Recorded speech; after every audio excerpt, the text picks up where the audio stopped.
अ, मी Rajendra Awate, Gangotri homes आणि आमच्या सगळ्या सहकाऱ्यांच्या वतीने तुम्हा सगळ्यांचं मनःपूर्वक स्वागत करतो. आपण काही दिवसापूर्वीच जागतिक पर्यावरण दिवस साजरा केला.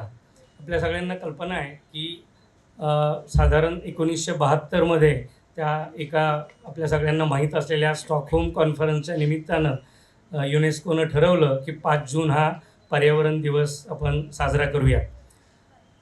अर्थातच कारण तितकं गंभीर आहे हेही तेव्हापासूनच सिद्ध झालं की आपला जो काही हा पृथ्वी नावाचा उपग्रह, त्याचं पर्यावरण आणि त्याच्याशी संबंधित सगळ्या समस्या या काही प्रमाणात त्याचं असं स्वरूप किंवा त्या प्रदूषणाचं स्वरूप अक्राळ विक्राळ स्वरूप धारण करायला सुरुवात झालेली होती. आता या घटनेला सुमारे 50 वर्ष झाली आहेत आणि आता तर आपण अगदी क्लायमेट चेंजपर्यंतची भाषा बोलतो आहोत. इतकं त्याचे परिणाम व्यापक पृथ्वीवरती सर्वत्र जाणवतील अशा प्रकारचे असे जाणवायला लागलेत. भारतासारख्या देशात अजून एक त्याला डायमेन्शन आहेत असं म्हणूयात. एक प्रचंड लोकसंख्या आहे आणि वेगानं होणारं शहरीकरण, ज्याला आपण अर्बनायझेशन म्हणू, तो आपण सगळेजण अनुभवतो आहे. विकास आणि आवश्यक असलेली जी काही रोजगार देण्याची क्षमता शहरांची, त्याच्यामुळं ते स्वीकारलेलं मॉडेल आहे अशी त्याची एक बाजू नक्कीच आहे. या पर्यावरणाच्याकडं समस्या म्हणून ज्या काही आपण बघतो त्याची वेगवेगळी डायमेन्शन्स आपल्याला माहिती आहेत. वायू प्रदूषण आहे, जलप्रदूषण आहे, प्लास्टिकचा भस्मासूर ज्याला आपण म्हणतो त्यासारखी गोष्ट आहे, किंवा अगदी 1-2 वर्षांपूर्वी युनेस्कोने जमिनीची जी होणारी धूप आहे यालासुद्धा एक प्रकारे प्रदूषण असंच गृहीत धरलं आणि त्यासंबंधीची एक मोहीम राबवली आहे. समस्या जेवढी व्यापक आहे तेवढाच त्याला देणारा प्रतिसाद किंवा त्याच्या उत्तरात सहभागी होणाऱ्यांची संख्या खूप मोठी असायला हवी हे ओघाने आलं. असं म्हणतात की थिंक ग्लोबली, ॲक्ट लोकली आणि रिस्पॉन्ड पर्सनली.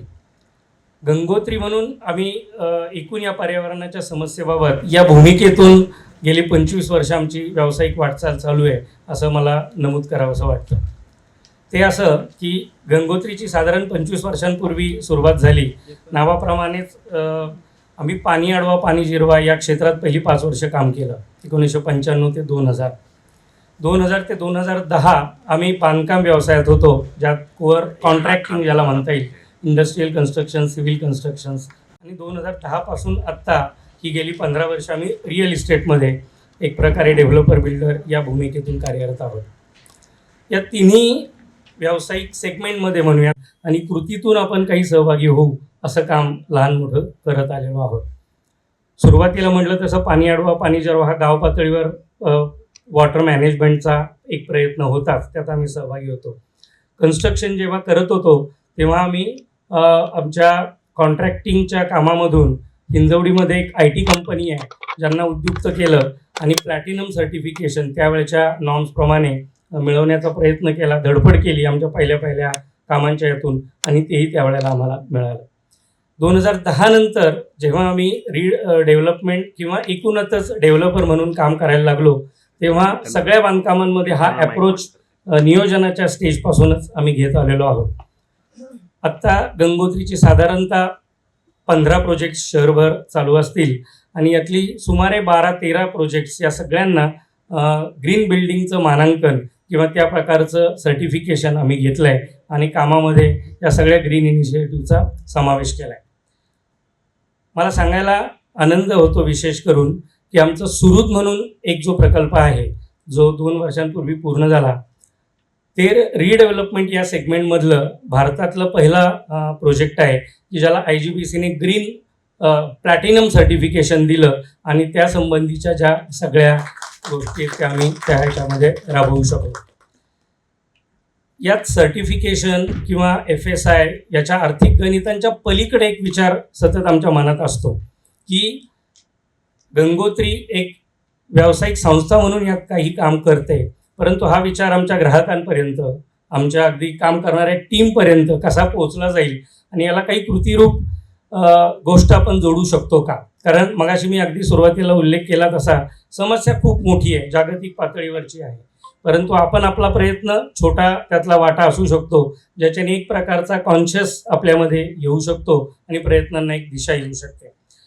तर त्याचा भाग म्हणून आम्ही एक साधारणतः 3-4 वर्षांपासून हा 5 जूनचा पर्यावरण दिन हा थोडा औपचारिकपणे किंवा फॉर्मली त्याला काही साजरा करूयात असं म्हणू, किंवा त्यावेळेला काही कृतीतून या पर्यावरणाच्या समस्येत हातभार लावता येईल असं सहभाग घेऊ असं ठरवलं. गेले 2 वर्ष त्याचा भाग म्हणून आम्ही आपली जी मुठा नदी आहे तिची स्वच्छता, हे थोडं कदाचित प्रतिकात्मक असेल, परंतु त्यासारख्या कामात सहभागी झालो. 1 वर्ष त्यात महाराष्ट्र टाइम्सही आमच्याबरोबर होता. तर याच्या पुढे जाऊन ग्राहकांपर्यंत आणि मंडळींपर्यंत याचा अवेअरनेस पोचावा यासाठी यावर्षी थोडा वेगळा विचार आम्ही केला आणि यात काही विचारमंथन घडवून आणावं, काही परिसंवाद घडवून आणावा, म्हणून आजच्या कार्यक्रमाचं खरं तर आयोजन केलं आहे. आजच्या कार्यक्रमात आमच्याबरोबरच IGBC ही संघटना सहभागी आहे. इंडियन ग्रीन बिल्डिंग काउन्सिल राष्ट्रीय पातळीवरती हरित मानांकन देणारी ही संस्था आहे. याचे वेगवेगळे ग्रीन बिल्डिंगचे निकष ठरवणारी, ग्रीन बिल्डिंगच्या संबंधी कदाचित यानंतरचे वक्ते जास्त तपशिलात बोलतील, परंतु बांधकाम करताना ते पर्यावरणपूरक व्हावं याच्यासाठी जे वेगवेगळे इनिशिएटिव्ह घेतो, ऊर्जा बचत असेल, पाणी बचत असेल, सस्टेनेबल आपलं जे काय राहणीमान आहे ते व्हावं यासाठीचे प्रयत्न आणि यासाठीचं बांधकाम म्हणजे ग्रीन बिल्डिंग किंवा ग्रीन बिल्डिंग टेक्निक्स. कदाचित यानंतरचे वक्ते त्यात थोडं जास्त तपशीलवार आपल्याला मार्गदर्शन करतील. तर या सगळ्या प्रयत्नांचा भाग म्हणून यावर्षी गंगोत्रीने 5 जूनच्या निमित्ताने किंवा पर्यावरण दिनाच्या निमित्ताने आज या आवर रिव्हर आवर रिस्पॉन्सिबिलिटी अशा विषयावर परिसंवाद आयोजित करायचं ठरवलं आहे. मी मगाशी एक उल्लेख केला त्याचाही एक संदर्भ आपल्याला सांगतो की IGBCच्या वेगवेगळ्या इनिशिएटिव्हमध्ये गंगोत्री पहिल्यापासून गेले 3-4 वर्ष सहभागी आहे. माझा सहकारी गणेश, त्याची जी कोअर कमिटी आहे जी पुणे शहर पातळीवर काम करते, किंवा IGBCचा जो पुणे चॅप्टर आहे त्याच्या कोअर कमिटीमध्ये कार्यरत आहे आणि वेगवेगळ्या इनिशिएटिव्हद्वारे आम्ही त्यात आमचा रोल करत असतो किंवा हातभार या कामाला लावत असतो. आजच्या या परिसंवादासाठी आपल्याला जे वक्ते लाभलेले आहेत ते मी असं म्हणेन की एक प्रकारे शेवटी पर्यावरणाची समस्या ही प्रत्यक्ष कृतीतून सुटणार आहे. त्यामुळं त्याची एक पॅशन घेतलेले किंवा प्रत्यक्ष त्यांच्या कामातून काही व्यावसायिक कामातूनही कॉन्ट्रीब्यूट करणारे असे वक्ते आहेत. शैलजा देशपांडे यांचं नाव आपण सर्वांनी ऐकलेलं आहे. जीवित नदी हा जो पुण्यात नदीचं पुनरुज्जीवन आणि नदी वाहती राहावी याच्यासाठीचा जो प्रयत्न सुरू झाला त्यात अतिशय ॲक्टिव्हली आणि एका पॅशननी काम करतायत अशा शैलजा देशपांडे आपल्याला वक्त्या म्हणून लाभलेल्या आहेत. मी त्यांचं स्वागत करतो. दुसरे आजचे वक्ते श्रीयुत आमोद घमंडे, हे environmental club of India Pune याचे चेअरमन आहेत. ही एक व्यावसायिक संस्था आहे ज्यामार्फत water treatment, hazardous waste removal किंवा हॉस्पिटल वेस्ट मॅनेजमेंट या विषयात काम केलं जातं. तर असे 2 प्रत्यक्ष फील्डवर काम करणारे वक्ते आजच्या या परिसंवादाला आपल्याला लाभलेले आहेत. मी दोन्ही वक्त्यांना समोर बोलवतो आणि माझे सहकारी गणेश यांना विनंती करतो की आपण आपल्या पाहुण्यांचा सन्मान करूयात. आणि पुढची सूत्र मी गणेशकडे देण्यापूर्वी मी ज्या सुरुजचा उल्लेख केला त्या सुरुजची फिल्मही करणार आहोत. त्यापूर्वी आपण पाहुण्यांचा सन्मान करूयात. मॅडम यापुढे शैलजा देशपांडे, मी गणेशना विनंती करतो की त्यांनी त्यांचा सन्मान करावा.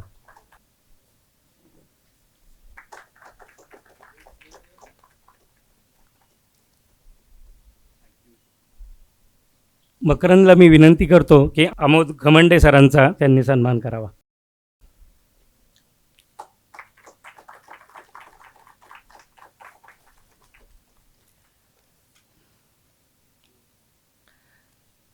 कार्यक्रमाचं स्वरूप थोडंसं सगळ्यांना माहितीसाठी सांगतो. यानंतर आपण शैलजाताई त्यांचं प्रेझेंटेशन करतील. त्यानंतर आमोद घमंडे त्यांचा विषय बोलतील. गणेश ते सगळं कोऑर्डिनेट करेल आणि प्रश्नोत्तरांसाठी आपण आमचे जे स्वयंसेवक आहेत त्यांच्याकडं जर आपले प्रश्न दिलेत तर तेही आपण त्यानंतरच्या प्रश्नोत्तरात घेऊयात. यानंतरची सूत्र मी गणेशकडे सुपूर्द करतो आणि माझं थोडं लांबलेलं प्रास्ताविक थांबवतो. धन्यवाद. आधी आपण सुरुजची फिल्म बघूया म्हणजे आणि मग पुढच्या कार्यक्रमाला सुरुवात करूया. सरांचा जो प्रश्न होता ग्रीन बिल्डिंग काय, ते आता तुम्हाला लक्षात येईल.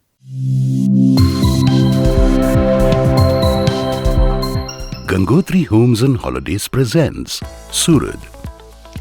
In the heart of Erindwani area of Pune stands tall the path-breaking landmark that is a perfect example of living in harmony with the environment. Surad is the country's first redevelopment housing project awarded the Platinum rating by IGBC, the Indian Green Building Council. Surad is adorned with a wide array of environmentally sensitive features that make it one of its kind, such as electric charging facility for vehicles, organic waste management unit, rainwater harvesting, solar reflective paint on podium, toilet for handicapped people, lighting system with motion sensors and energy efficient luminaires, designed to let in maximum daylight, health friendly low VOC paints, FSC certified wood door and frames, fresh air ventilation, water efficient fixtures, braille lift buttons for the visually impaired, fully insulated roof for protection against heat with amphitheater, a tastefully designed plush green terrace, reduced electricity consumption with solar water heaters and photovoltaic solar panels, solar reflective tiles, reuse of treated water, adequate fire safety systems. For a complete award-winning, fully green building experience, visit Surad today. म्हणून काम करत असताना आता आपण पाहिलं की आमच्या हातामध्ये जी गोष्ट आहे ती की अशा प्रकारच्या इमारती बांधता येणं शक्य आहे आणि त्यात ज्या शक्य आहेत त्या पर्यावरणपूरक उपाय करता येतील का, असा आम्ही प्रयत्न करतो आहोत. आणि एक सेल्फ मॅन्डेट आम्ही असा घेतलेला आहे की सगळे आमचे जे प्रकल्प आहेत ते ग्रीन बिल्डिंग सर्टिफाईड असले पाहिजेत. बरेच वेळा आपण इनिशिएटिव्स केलेत, पण ते कोणीतरी म्हटलं पाहिजे की हो हे योग्य आहे, ते योग्य पद्धतीने चालू आहे, म्हणून आपण त्याला सर्टिफिकेशन पण घेतो आहोत. आम्ही हे प्रकल्प करत असताना असं लक्षात येतं की हे डेव्हलपर म्हणून आम्ही काम करतो आहोत, पण विषय तिथे संपत नाही. रादर तिथून सुरुवात होते असं म्हणूयात. म्हणजे हे सगळं तिथे उभं करून दिलेलं आहे, पण प्रत्यक्षामध्ये जर याच्या पुढचं काम व्हायचं असेल तर तिथे राहणारी जी मंडळी आहेत त्यांनी त्यांच्या जीवनशैलीमध्ये काय बदल करायला पाहिजेत किंवा कसा विचार करायला पाहिजे, हा थॉट जेव्हा आहे की हा विचार आहे हा आपल्याला लोकांपर्यंत पोचवावा लागेल. अनेक वेळा असं होतं आहे की आता तुम्ही इथे पाहिलं या फिल्ममध्ये की STP लावलेला आहे, पण मग STP अनेक ठिकाणी चालत नाही आहेत किंवा लोक चालवत नाही आहेत. डेव्हलपर्स करून देत आहेत, काही वेळा मॅन्डेटरी आहे म्हणून केलं जातं आहे, पण प्रत्यक्षामध्ये अनेक ठिकाणी चॅलेंजेस येत आहेत, लोक वापरत नाही आहेत. तर नेमकी काय चॅलेंजेस आहेत, आपण व्यक्तिगत पातळीवरती शहरामध्ये राहत असताना कशा पद्धतीने काही कॉन्ट्रीब्यूट करू शकू, ज्यातून प्रत्यक्ष नदीमध्ये अल्टिमेटली काय हे सगळं पाणी नदीमध्ये जाणार आहे, नदी चांगली राहिली पाहिजे, त्याचं पर्यावरण चांगलं राहिलं पाहिजे, याच्यासाठी आपण काय करू शकू फ्लॅटमध्ये राहत असताना. असं काहीतरी जर आपल्या सगळ्यांपर्यंत ती प्रॅक्टिकल माहिती पोहोचली तर उद्यापासून एखादी गोष्ट जी आपल्याला ॲक्शनेबल गोष्ट जी आहे ती करता येईल. म्हणून आम्ही आज शैलजाताईंना इथे बोलवलं आहे. आणि मग त्याचबरोबर आता मगाशी म्हटलं तसं एक झालं व्यक्तिगत पातळीवर, पण मग कम्युनिटी म्हणून, सोसायटीज म्हणून, अशा ज्या सोसायटीज आता आम्ही डेव्हलप करतोय तेव्हा आम्हाला लक्षात येतं की अरे हे इथे आमच्याकडनं पूर्ण झालं काम तरी तिथं संपणार नाही आहे, तर लोक कसे तयार होतील हे सगळं चालू ठेवायला, त्यांच्या काय अडचणी आहेत आणि त्याच्यामध्ये आपल्याला काय करता येण्यासारखं आहे. तर तसं कुणा तज्ज्ञाकडून जर ही माहिती आपल्या सगळ्यांना मिळाली तर त्याच्यामध्ये प्रत्यक्ष काम करताना उपयोग होऊ शकेल. आणि म्हणून आज आमोद घमंडे सरांना आपण इथं बोलवलं आहे. तर आजच्या आपल्या या चर्चासत्राला सुरुवात करूया. प्रथम मी शैलजाताईंची ओळख करून देतो. शैलजाताई या अतिशय असं म्हणूयात की बहुआयामी असं व्यक्तिमत्व आहे. चाइल्ड सायकॉलॉजी, इंटिरियर डिझाईन अशा वेगळ्याच पार्श्वभूमीतनं जरी त्या आलेल्या असल्या तरी त्यांचा असं म्हणूया की कल हा कायम पर्यावरणाकडे होता आणि असं म्हणूयात की तो किडा त्यांना 2009-10 पासून चावला आणि मग त्यांनी ठरवलं की हे काहीतरी या विषयातलं काहीतरी करायला पाहिजे. त्यांनी सुरुवात ही शिक्षणापासून घेतली. इकॉलॉजिकल सोसायटीचा कोर्स त्यांनी केला. त्यांनी आगारकर रिसर्च इन्स्टिट्यूटमधनं कोर्स केला बॉटनी संदर्भातला. ॲक्वा डॅमबरोबर त्यांनी ग्राउंड वॉटर संदर्भातलं प्रशिक्षण घेतलं. इकॉलॉजिकल सोसायटीच्या अनेक प्रकल्पांमध्ये त्यांनी सहभाग घेतला आणि या विषयातलं ज्ञान त्यांनी त्यातनं मिळवलं. आणि मग 2014 पासून मगाशी उल्लेख झाला तसा जीवित नदी या त्यांच्या कल्पनेनी असं म्हणून सुरुवात झाली आणि काही मंडळींना बरोबर घेऊन त्यांनी या संस्थेची सुरुवात केली. जीवित नदी लिव्हिंग रिव्हर फाउंडेशन असं त्या संस्थेचं नाव आहे. आणि त्याचबरोबर रामनदी रिस्टोरेशन मिशन याच्याही त्या संस्थापिका आहेत. आपण बरेच जण नदीबद्दलही ऐकत असतो. अनेक वेळा तिथे उपक्रम होत असतात. आता जीवित नदी काय करते तर मुळामध्ये शहरातल्या नद्यांचं पुनरुज्जीवन असं हा त्यातला म्हणूयात की हे मूळ काम आहे. मग ते कसं होणार? मग त्यांनी त्यानिमित्त नदी आणि माणसं हे जोडायला सुरुवात केली. नेचर वॉक्स असतील, रिव्हर वॉक्स असतील, ट्रेल्स असेल की नदीच्या आजूबाजूला वावरा म्हणजे मग नदीबद्दल तुम्हाला माहिती होईल. त्यामुळे तशा प्रकारचे उपक्रम त्यांनी आयोजित करायला सुरू केलं.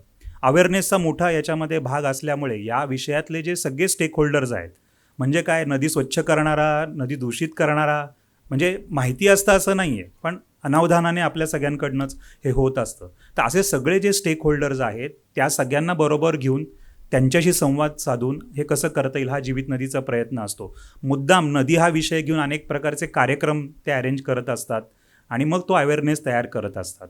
तर आज आपल्याला याही सांगणार आहेत की मुळामध्ये आपल्या घरापासून आपण कशी सुरुवात करणारच आहोत. या सगळ्या कामाचा मोठा त्यांचा हा जो काय म्हणूयात डोलारा आहे त्याचं योग्यरित्या पुण्यातल्या लोकांनी त्यांना म्हणूयात की अनेक त्यांच्या उपक्रमांमध्ये ते सहभागी होत असतातच पण अनेक संस्थांनी त्याची दखल घेतलेली आहे. त्यांना ग्रीन हिरो अवॉर्ड टेरीतर्फे म्हणजे the energy and resources institute हे 2017 त्यांना देण्यात आला. त्यानंतर भगीरथ प्रयास सन्मान हाही 2020 त्यांना बाय इंडिया रिव्हर फोरम हे ज्या भारतीय पातळी म्हणजे देशपातळीवरच्या संस्थेकडनं त्यांना हे पुरस्कार मिळालेला आहे. तर अशा तर अशा शैलजाताई तर मी त्यांना विनंती करतो की त्यांनी आजच्या त्यांच्या सगळ्या भाषणाला आणि आम्हाच्या मार्गदर्शनाला सुरुवात करावी. धन्यवाद.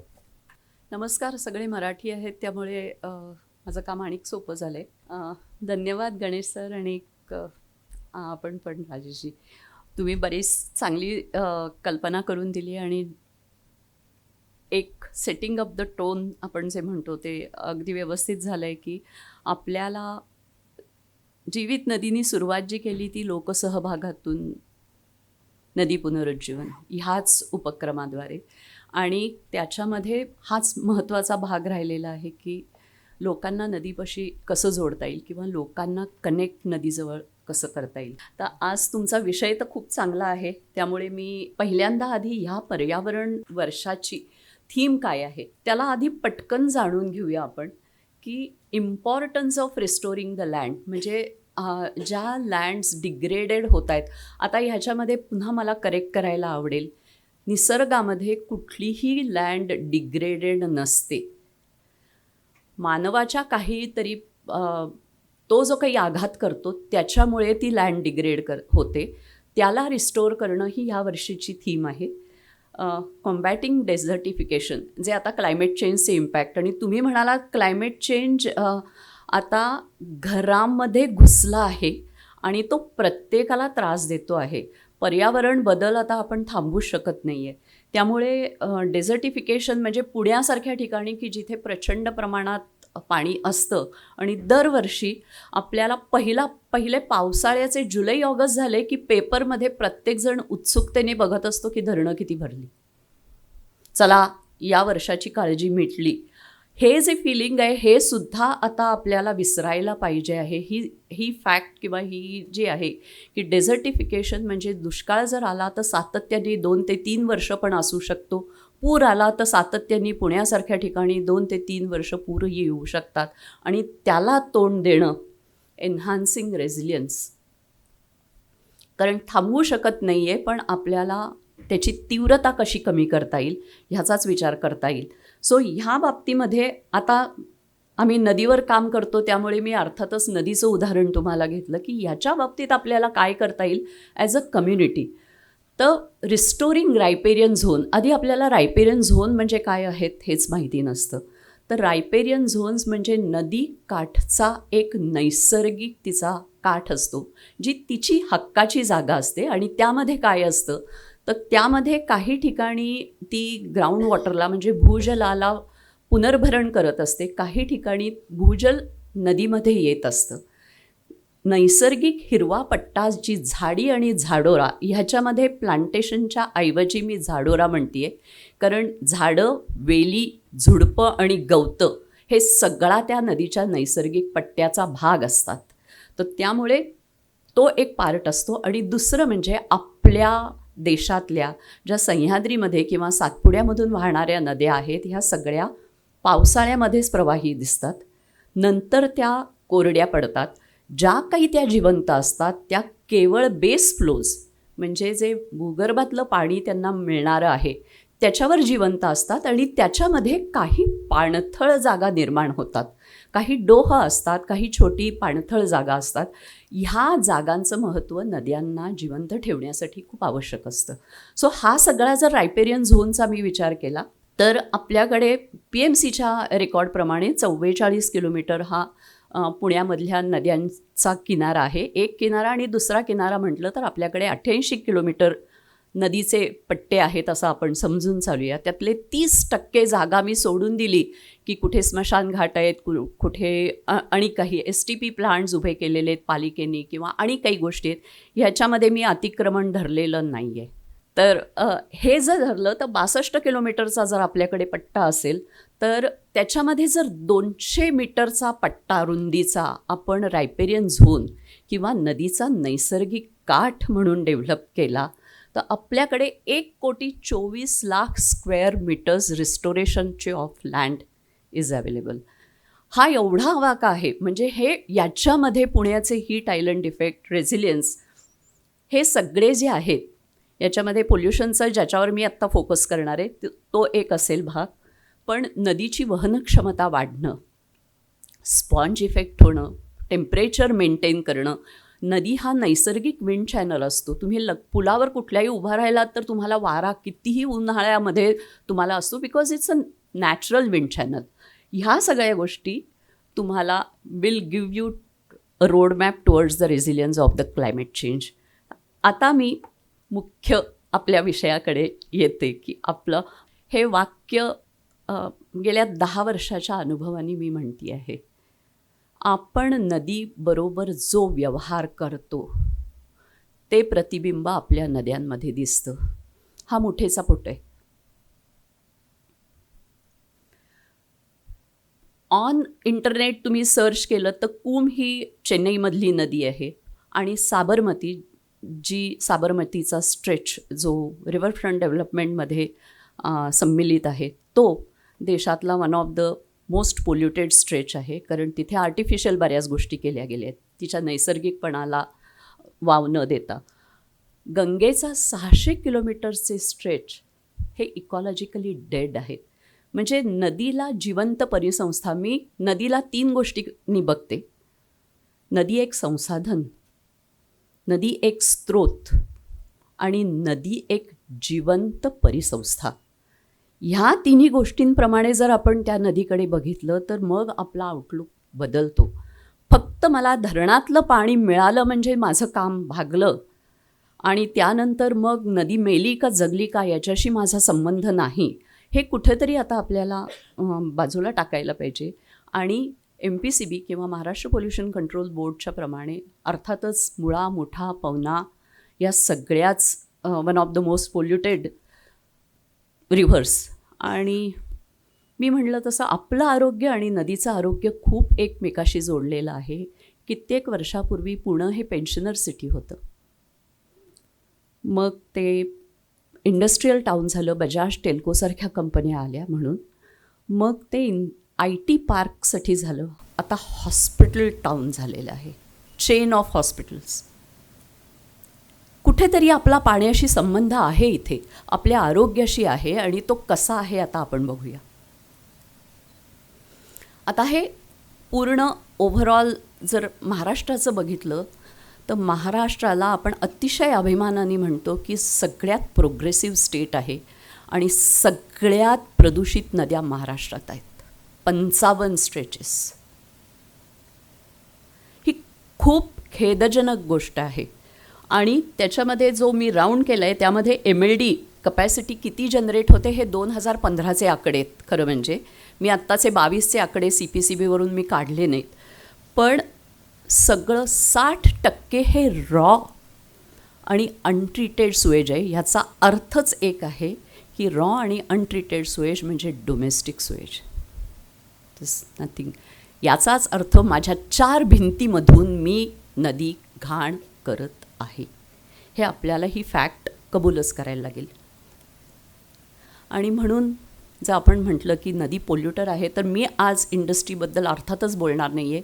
शेतीमधून किती प्रदूषण होतं अर्थातच बोलणार नाही आहे.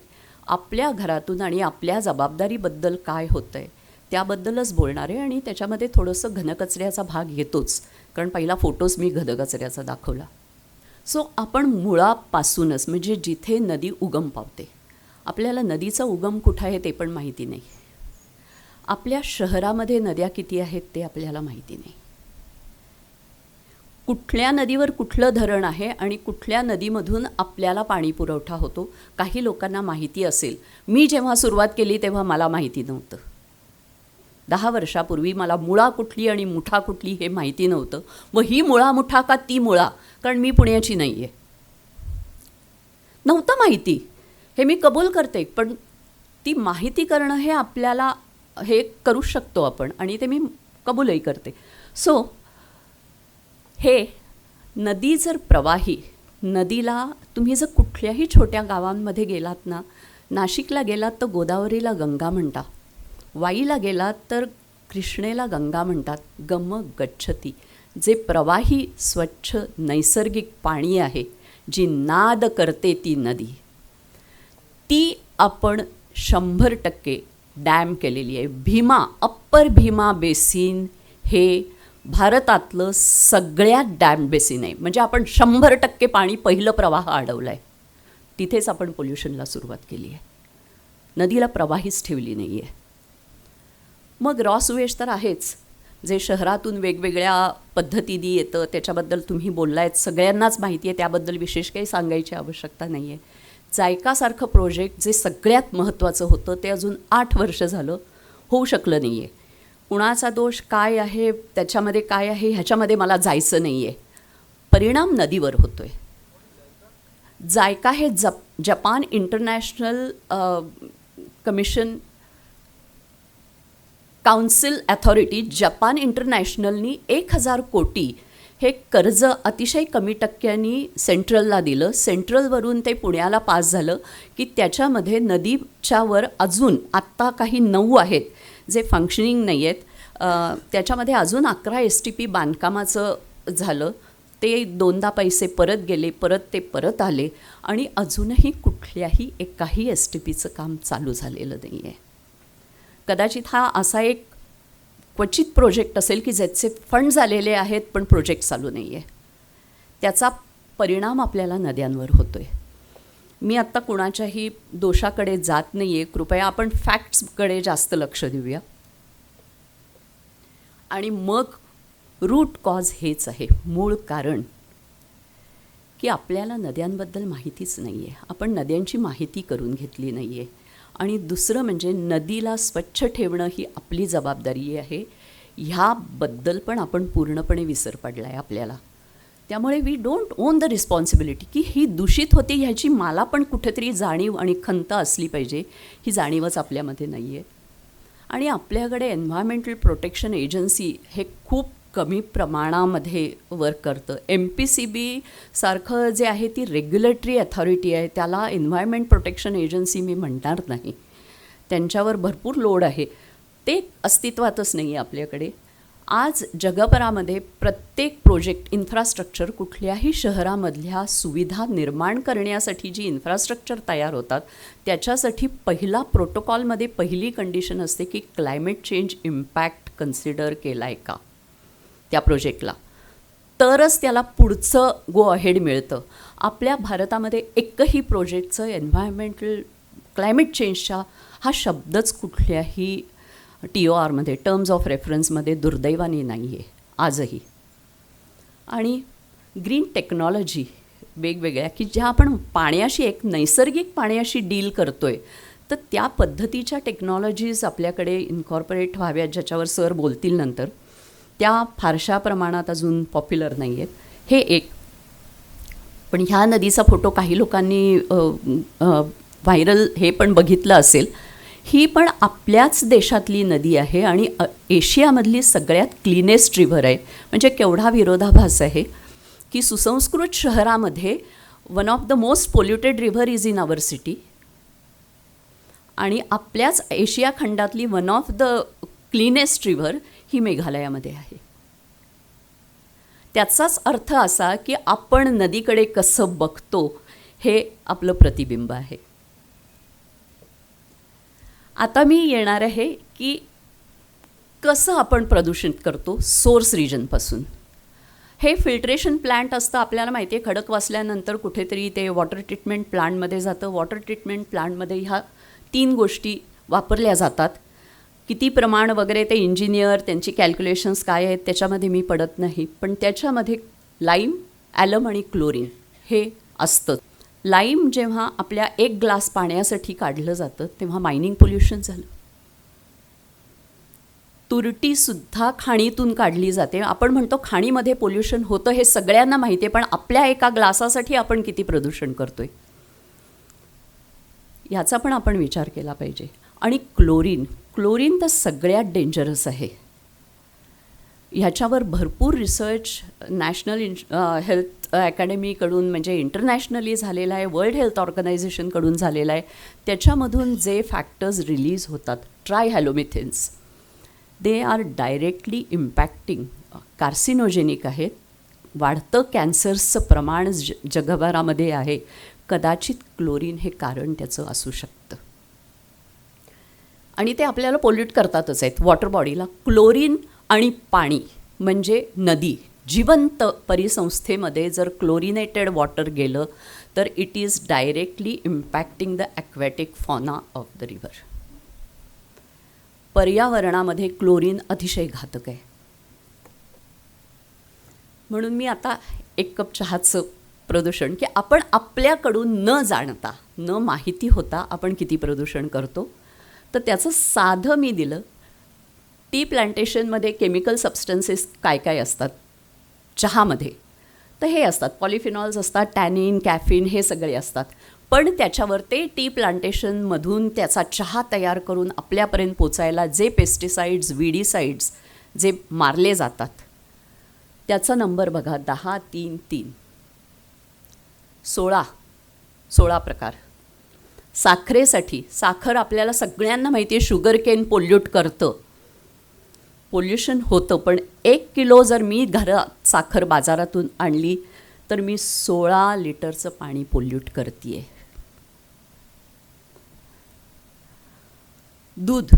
दुधाला पर्याय नाही आता पॅश्चरायझेशन करायला. कारण पूर्वी गवळी आणायचा आम्ही, चरवी भरून त्या भांड्यामध्ये, पितळेच्या गडूमध्ये किंवा तांब्यामध्ये यायचं. त्याला ट्रीटमेंट होत नव्हती. गाई गुरं डोंगर उतारावर, नदीकाठावर चरत होती. आता तसं होत नाही आहे, सगळं मेकॅनाइज झालेलं आहे. आपली दुधं कधी नासत नाहीत. त्याचंच कारण आहे because it's a pasteurised. How much? 4 litres of water pollution. बाकी सबसिक्वेंट सॉईल पोल्युशन, म्हणजे मी का म्हणते सॉईल पोल्युशन, की ते ज्या गवतावर त्या गाई म्हशी राहतात त्यालासुद्धा त्यांना एक वेगवेगळं प्रोटीन आणि न्यूट्रिएंट देण्यासाठी सुद्धा त्यांना काही सॉईलमध्ये ट्रीटमेंट द्यायला लागतात. ह्याचा आपण विचार करत नाही. हे सायन्स आपण जाणून घेत नाही. आणि अर्थातच एनर्जीमध्ये LPG, केरोसिन जे काही तुम्ही वापराल त्याच्यामधून पोल्युशन होणारच आहे. म्हणजेच 1 कप चहा मी प्यायले तर मी 3 ते 4 ग्रॅम रोज पोल्युशन करते. आता मी रोज वापरणाऱ्या गोष्टींबद्दल येणार आहे. टूथपेस्टपासून रात्रीच्या मच्छर अगरबत्तीपर्यंत. प्रत्येकजण किमान 3 ते 4-5 ग्रॅम टूथपेस्ट वापरतो. त्या टूथपेस्टमध्ये किती केमिकल्स असतात. आता हा हे रिसर्च, हा रिसर्च तुम्हाला इंटरनेटवर कदाचित मिळणार नाही. हा रिसर्च नॅशनल केमिकल लॅबोरेटरी आपल्याच देशातल्या पुणे शहरातल्या आपल्याच इथे अतिशय मोठा रिसर्च झाला. डॉक्टर टिळक ज्यांनी NCL सुरू केली त्यांच्या हाताखाली ह्या टीमनी काम केलं, ज्याच्यामध्ये life cycle assessment of each and every product which we are using त्याचं केलं गेलेलं आहे. आणि म्हणून मी सायंटिस्टचं नावही वरती लिहिलं आहे. The credit goes to the senior scientist doctor Moghe, ज्यांच्या हाताखाली हा रिसर्च झाला. हा अतिशय सायंटिफिक झालेला रिसर्च आहे. मी फक्त त्याचं टेबल मांडलं आहे तुमच्यापुढे. शेविंग क्रीम्स, त्याच्यामध्ये जे केमिकल्स असतात they are highly carcinogenic, skin disorders. Bath accessories, cleaners, तुम्ही बघा मी मुद्दाम रेड केलं आहे कार्सिनोजेनिक. एकही प्रॉडक्ट असा नाही आहे, एकही इन्ग्रेडियंट असं नाही आहे की जे कार्सिनोजेनिक नाही आहे. आणि मग आता आपल्या जीवनशैलीमध्ये बदल म्हणजे काय? कारण आता सस्टेनेबल लाईफस्टाईल ही खूप फॅशन झाली आहे. प्रत्येकजण सस्टेनेबल हे फॅड झालं आहे. पण समजून घेतलं सायन्स तर आपल्याला कळेल की आपण शाश्वत जीवनशैलीकडे जायचं म्हणजे काय करायचं. हे जर झालं तर पाणी हे युनिव्हर्सल सॉल्व्हंट आहे. 125 वेगवेगळ्या प्रकारची केमिकल्स त्याच्यामध्ये माझ्या घरातून त्या पाण्यामध्ये जात असतील. There is no way a Nobel prize winner also can remove those chemicals. It will require intense energy, in very advanced technology to remove each and every chemical from that water. क्लीनर्समध्ये काय असतं? आता मी म्हणतं आहे तसं का म्हणते आहे ह्याचा पण विचार करा की आपण टूथपेस्ट घरामध्ये आणतो किंवा कुठलंही क्लीनर आणतो, आपण बघतो का इन्स्ट्रक्शन्स काय आहेत, त्याचं शेल्फ लाईफ काय आहे, त्याची एक्सपायरी डेट काय आहे, त्याचा माझ्यावर काय परिणाम होतो आहे. कुठलंही क्लीनर आणा तुम्ही, ह्याच्यामध्ये हे नावं असतात, त्याची नावं बेशक तुम्हाला माहिती नाही आहेत. पण असं फ्लोअर क्लीनर किंवा टॉयलेट क्लीनर माझ्या घरात का यायला पाहिजे? जर माझ्याकडे 1 महिन्याचं बाळ आहे, 3 वर्षाचं बाळ, एखादं खेळतं वांड मूल आहे आणि 80 वर्षाचा वृद्ध गृहस्थ आहे, अशा फॅमिलीच्या याच्यामध्ये इतक्या जर इन्स्ट्रक्शन्स असतील तर हे मी वापरायचं फरशी पुसायला का? इतकी आवश्यकता, इतकं घाण असतं माझं घर. आता त्या केमिकल्सचं आहे. सर्फॅक्टंट्स कशात नसतात? ज्याला फेस येतो त्याच्यामध्ये सगळ्यामध्ये सर्फॅक्टंट्स असतात. इन शॉर्ट, दाढीच्या क्रीममध्ये सर्फॅक्टंट आहे, टूथपेस्टमध्ये सर्फॅक्टंट आहे, तुम्ही साबण वापरता त्याच्यामध्ये आहे, शॅम्पू वापरता, प्रत्येक गोष्टीमध्ये सर्फॅक्टंट आहे. मग एखाद्या डॉक्टरनी सांगावं मग परमिसिबल लिमिट काय आहे त्याची सांगावं. कारण FDAच्या नियमाप्रमाणे कदाचित ह्यातलं परमिसिबल लिमिटच्या अंडर असेल, पण मी माझ्या टूथपेस्टमध्ये पण वापरते, साबणामध्ये पण वापरते, 1000 गोष्टीमध्ये वापरते, मग त्याची परमिसिबल लिमिट झाली का? I am poisoning my body as well as the environment. मग काही गोष्टी सस्टेनेबली आपण विचार करू शकतो का? कारण ह्या गोष्टी आपल्या डे टू डे लाईफमध्ये आल्या त्याचं कारण ईज ऑफ यूज. मला क्विकली काहीतरी पाहिजे आहे, मला पटकन गोष्टी काही करायच्या आहेत, मला कन्व्हिनियन्स पाहिजे आहे. ईज ऑफ यूजमध्ये अर्थातच दूध पिशवीतून माझ्याकडे यायला लागलं. मला सकाळी उठल्यावर पहाटे 5 वाजता मला डबा करायचा असतो, मुलांना 1000 गोष्टी करायच्या असतात. ईज ऑफ यूज. एक पिशवी माझ्याकडे आली की माझं काम संपतं. मी विचार नाही करत त्याचा की ते किती माझ्यावर इम्पॅक्ट करते. Matter of convenience. अर्थातच सगळ्या प्रकारच्या ज्या गोष्टी आपण, आज मला कंटाळा आला, अचानक माझ्याकडे कोणाचा तरी फोन येतो, अगं आम्ही येतो आहे तुझ्याकडे चहाला, जा रे कोपऱ्यावर जा मिठाईच्या ह्याच्यामधून ढोकळा घेऊन ये. किंवा कुणी अचानक जेवायला आलं तर हॉटेलला फोन करून ऑर्डर कर. किती पोल्युटंट्स आपण करतो आहे? Average 56 grams. आणि मग त्याच्यासाठी जाऊन स्कूटरवरून जाऊन आणणं, काय जे काय असेल, minimum fuel. I am polluting in day to day life. I am polluting the environment for various reasons. आणि स्पॉन्टेनियस बाईंग तर आपल्याकडून शहरामध्ये होतच होतं. ह्या ठिकाणी गेलो, एक दुकान दिसलं, अरे मला घ्यायचंच होतं, विसरलोच होतो, मी घेतलं. पण it comes with the packaging which I am not aware about it.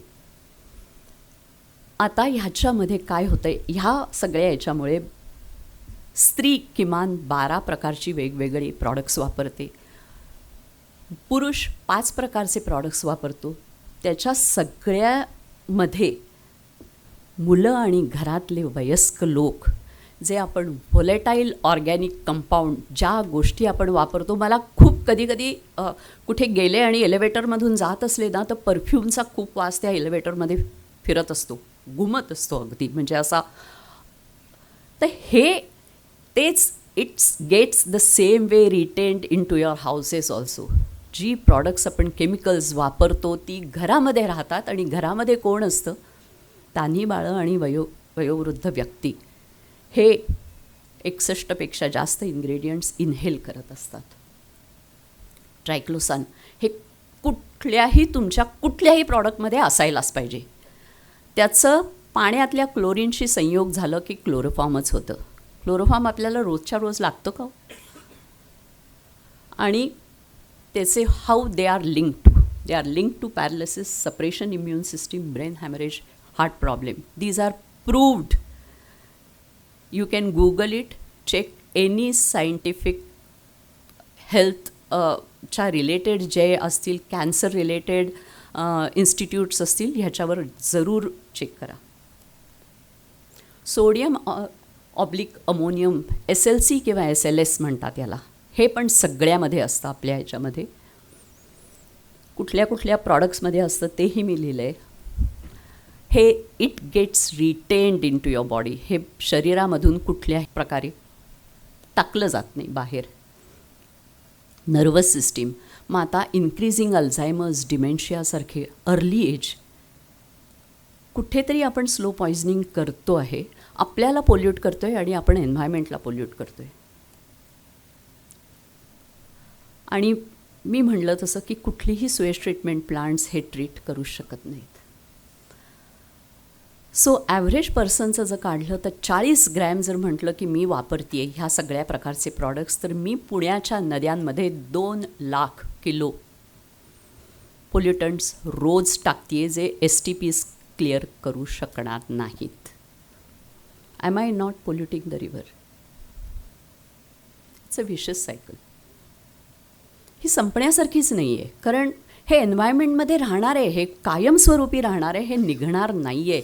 हे सॉईलमध्ये राहणार आहे, पाण्यामध्ये राहणार आहे. आणि हा जो एन्व्हायरमेंटल इम्पॅक्ट आहे हा आपण काढू शकणार नाही.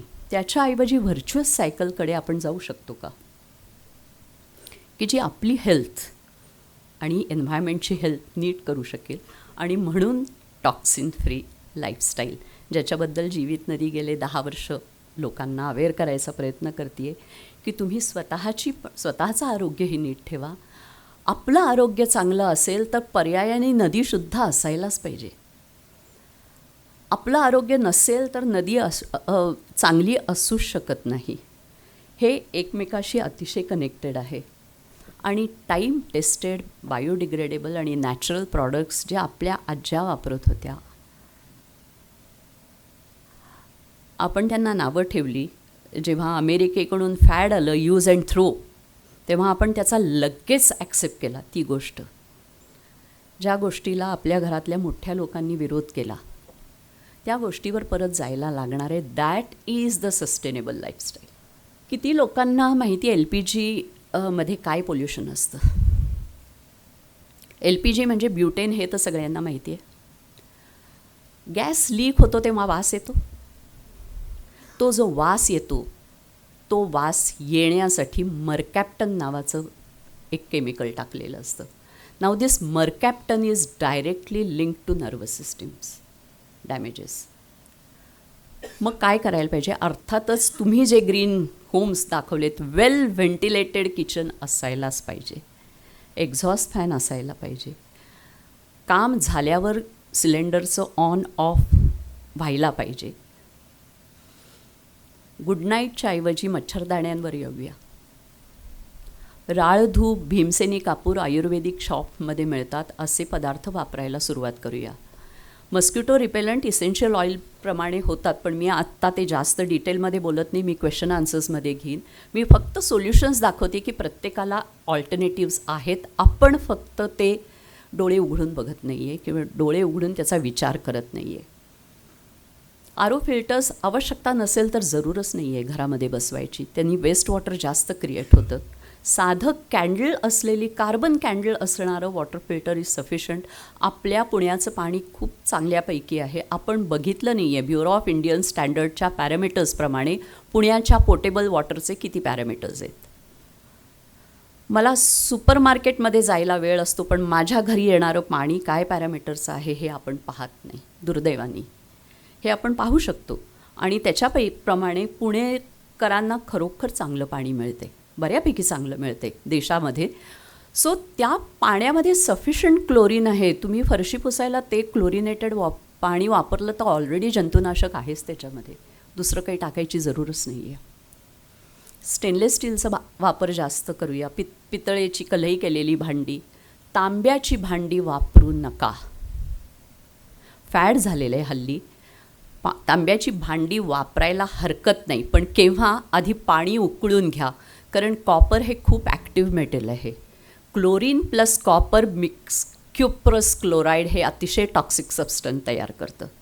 त्यामुळे आधी पाणी उकळून घ्या, मग खुशाल तांब्याच्या भांड्यामध्ये ठेवा, काही हरकत नाही.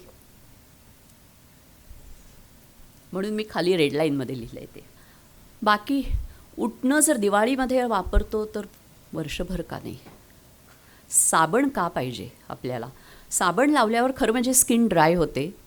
आंघोळ करतो त्याचं कारण की डेड स्किन जी आहे ती स्क्रबिंग इफेक्टनी काढली गेली पाहिजे. उठण्यासारखं उत्तम किंवा डाळीचं पीठ, मुगाच्या डाळीचं पीठ, मसुराचं पीठ, काहीही असू शकतं. घरामध्ये निम्म्या गोष्टी किचनमध्ये आहेत, त्या कुठल्याही आपण वापरू शकतो. स्किनचे पोर्स ओपन करणं हे आवश्यक आहे, ना की साबणाने त्याच्यावर लेअर करता आणि मग ते ड्रायनेस आला म्हणून अजून मॉइश्चरायझर लावायचं. त्याने अजून ती स्किन ब्रीदच करत नाही. Again I am connecting your health with the water. तेच हेअर केअरसाठी रिठा, शिककाई, दंतमंजन तुम्हाला घ्यायचं नसेल, कारण 85% हा टूथब्रश काम करतो. त्याला स्लाईड करायला काहीतरी मीडियम लागतं, जे सगळ्या दाताच्या कोपऱ्यामध्ये ह्याच्यामध्ये लागेल. आणि जर तुमचे स्ट्रॉंग गम्स असतील, पूर्वी दारासिंगची एक जाहिरात यायची, ती आता कोलगेट परत वापरते. सेहत के लिए दूध बदाम और दातों के लिए कोयला. आज कोलगेट कोयला टाकतीये का बरं.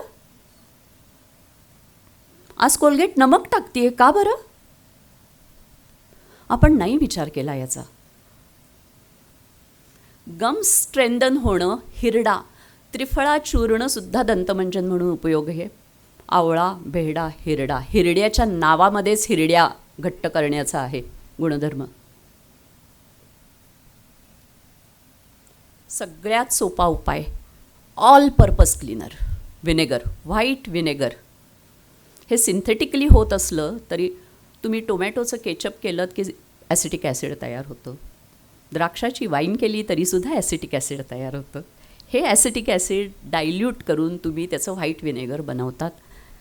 शॉप्समध्ये 3% मिळतं. तुम्ही टॉयलेट आणि बाकीच्या क्लीनरला मी पर्सेंटेज पण दिलेले. कुठल्याही केमिकल शॉपमध्ये ॲसिटिक ॲसिड मिळतं. 990 रुपयाचा एक प्लॅस्टिक कंटेनर हे घेतला आणि रोज दर आठवड्याची बाटलीमध्ये 5% 10%चं व्हिनेगर तयार करून ठेवलं, तुमचे सगळे ऑल पर्पज क्लीनर रेडी. घरामध्ये बेकिंगसाठी बेकिंग सोडा वापरता, तो बेकिंग सोड्यामध्ये व्हिनेगर घालून टॉयलेटमध्ये घातलं तर your toilet cleaner is ready. हे सस्टेनेबल ऑप्शन आहेत. Wooden toothbrush with the cornstarch. बाकी गुफात हे दोडक्याचं आहे, प्युमिस्टोन आहे, हायड्रोजन पेरॉक्साईड. कुठल्याही प्रकारचं तुमचं माउथवॉश घ्यायची जरूर नाही आहे. 6%चं हायड्रोजन पेरॉक्साईड मेडिकल स्टोअरमध्ये मिळतं. त्याला तेवढंच पाणी घालून डायल्यूट करा. सर्दी, खोकले आले, इरिटेशन ऑफ थ्रोट, ह्याच्या गार्गल उत्तम. आणि मग आता रिफ्यूज काय करायचं ते आपण ठरवायचं आहे की जे FMCG fast moving consumer goods आपण घ्यायचे का नाही हा चॉईस आपला असेल. त्याऐवजी can we replace to the more natural and biodegradable products हा विषय तिथे असेल. आणि मी जे मी म्हटलं ते मी कॅन असे 5 लिटरचा जो व्हिनेगरचा बघ हे मी कॅन भरून ठेवते. कुठल्या ना कुठल्या तरी घरात यूज प्लॅस्टिकच्या बॉटल्स असतात, त्याच्यामध्ये रिफिल करत राहायचं. कॉम्पोस्ट करते. आणि जर आपण ओला कचरा बाजूला केला ना, तर ड्राय कचरा 1 महिना विदाऊट वास घरामध्ये राहूच शकतो रिसायकलरला देण्यासाठी. माझ्याकडे वॉशिंग मशीनला जागा असते, माझ्याकडे फ्रीजला जागा असते, तर एका ट्रॉलीला जागा करायला काय अडचण आहे. संपूर्ण सुका कचरा जो डायरेक्टली रिसायकलरकडे जाईल, की जिथे तो प्रॉपरली सेग्रिगेट होऊन त्याचं रिसायकलिंग होईल. मग मी म्हणू शकते की मी 60 ते 70% नदी घरातून साफ केली. I save water. त्याच्यामध्ये आता इंडियन प्लंबिंग असोसिएशननी ते pressure compensating aerator I am sure तुमच्या ग्रीन होम्समध्ये सगळीकडे असतील, पण ज्या जुने घरामध्ये आहेत त्यांनी ते लावायला हरकत नाही. मी कॅल्क्युलेट केलं जेव्हा मी लावले तेव्हा, की मी माझ्याकडे 2 वॉश बेसिन आणि 1 किचन सिंक आहे, तिथे लावलं आणि मी 68,000 लिटर मी दर वर्षाला पाणी वाचवते आहे. मी काय करू शकते हे जर मी सांगितलं तर मग तुम्ही कन्व्हिन्स व्हाल की तुम्ही काय करू शकतो. कारण ते प्रेशर कॉम्पेन्सेटिंग एरिएटर्स इंडियन प्लंबिंग असोसिएशनकडे कुठेही तुम्हीच देऊ शकता त्याची इन्फॉर्मेशन, जे लोकांनी फक्त बसवायचेत आपल्या टॅपला आणि आपलेच बसवता येतात. आणि मग सगळ्यात महत्त्वाचं जे तुम्ही बोललात ते, की माझं पाणी कुठं जातं आहे आणि कसं जातं आहे, ते व्यवस्थित ट्रीट होतं आहे का नाही, हे सुद्धा आपण कॉन्शियसली बघणं, व्हिजिलंटली बघणं आणि त्याच्यावर ॲक्शन घेणं हे पण तितकंच महत्त्वाचं आहे. गार्डन वेस्टसाठी तुम्ही बायोचार युनिट्स इन्स्टॉल करू शकता, समुचितच्या आहेत, खूप सुंदर आहेत. किंवा अदितीने, आमच्याच ग्रुपमधल्या अदितीने ब्राऊन लीफ म्हणून फेसबुकची एक लिंक सुरू केली आहे, की तुमचा सुकी पानं आम्हाला द्या, आमची तुम्ही घ्या, आणि त्याचं गार्डन कॉम्पोस्टिंग. ती खूप सुंदर ब्राऊन लीफची वेबसाईट हे आहे, फेसबुक पेज आहे, त्याच्यावर जा तुम्ही. कितीतरी गोष्टी मी फक्त तुम्हाला हिंट्स देते आहे, ह्याच्यामधून आपण विचार करून बऱ्याच गोष्टी करू शकतो. आणि काही ॲडव्हान्स स्टेजेस मी ज्या आता करते आहे त्या, की आणि कशा पद्धतीने पाणी वाचवता येईल त्याचा विचार पुढच्या ॲडव्हान्स स्टेजमध्ये येऊ शकतो. पहिली बेबी स्टेप आधी घेऊया, बेबी स्टेप नंतर मग आपण ॲडव्हान्स स्टेजेस कशा घ्यायच्या ते आपण नंतर बघू. मी ह्याच्यावर जास्त जात नाही आत्ता, मे बी प्रश्नोत्तरामध्ये करेन. पण ही नदी आपल्याला वारसा हक्कांनी नक्कीच मिळाली नाही आहे. आपण पुढच्या लोकांचं आयुष्य हिरावून घेतो आहे आणि त्यांना जर ते द्यायचं असेल तर आपल्याला पर्यायच नाही आहे. There is no shortcut. We have to change our lifestyle. Thank you. एक वेगळीच दृष्टी मला वाटतं शैलजाताईंनी आपल्याला आज दिली. आणि मुख्य म्हणजे नुसते प्रश्न सांगितले नाहीत तर उत्तरंही आपल्याला सांगितली आहेत. आणखी कोणाला प्रश्न असेल तर पुन्हा आपण ते पुढच्या चर्चेमध्ये घेऊयात. आपण पुढचं प्रेझेंटेशन आधी पूर्ण करूयात. रिव्हर्स ऑस्मॉसिस असा लॉंग फॉर्म आहे त्याचा. अमोद घमंडे सरांची मी थोडक्यात ओळख करून देतो. त्यांनी शिवाजी युनिव्हर्सिटीमधनं एन्व्हायरमेंटल इंजिनिअरिंगमध्ये BE केलं आहे. त्यानंतर मुंबई युनिव्हर्सिटीमधनं ME केलेलं आहे.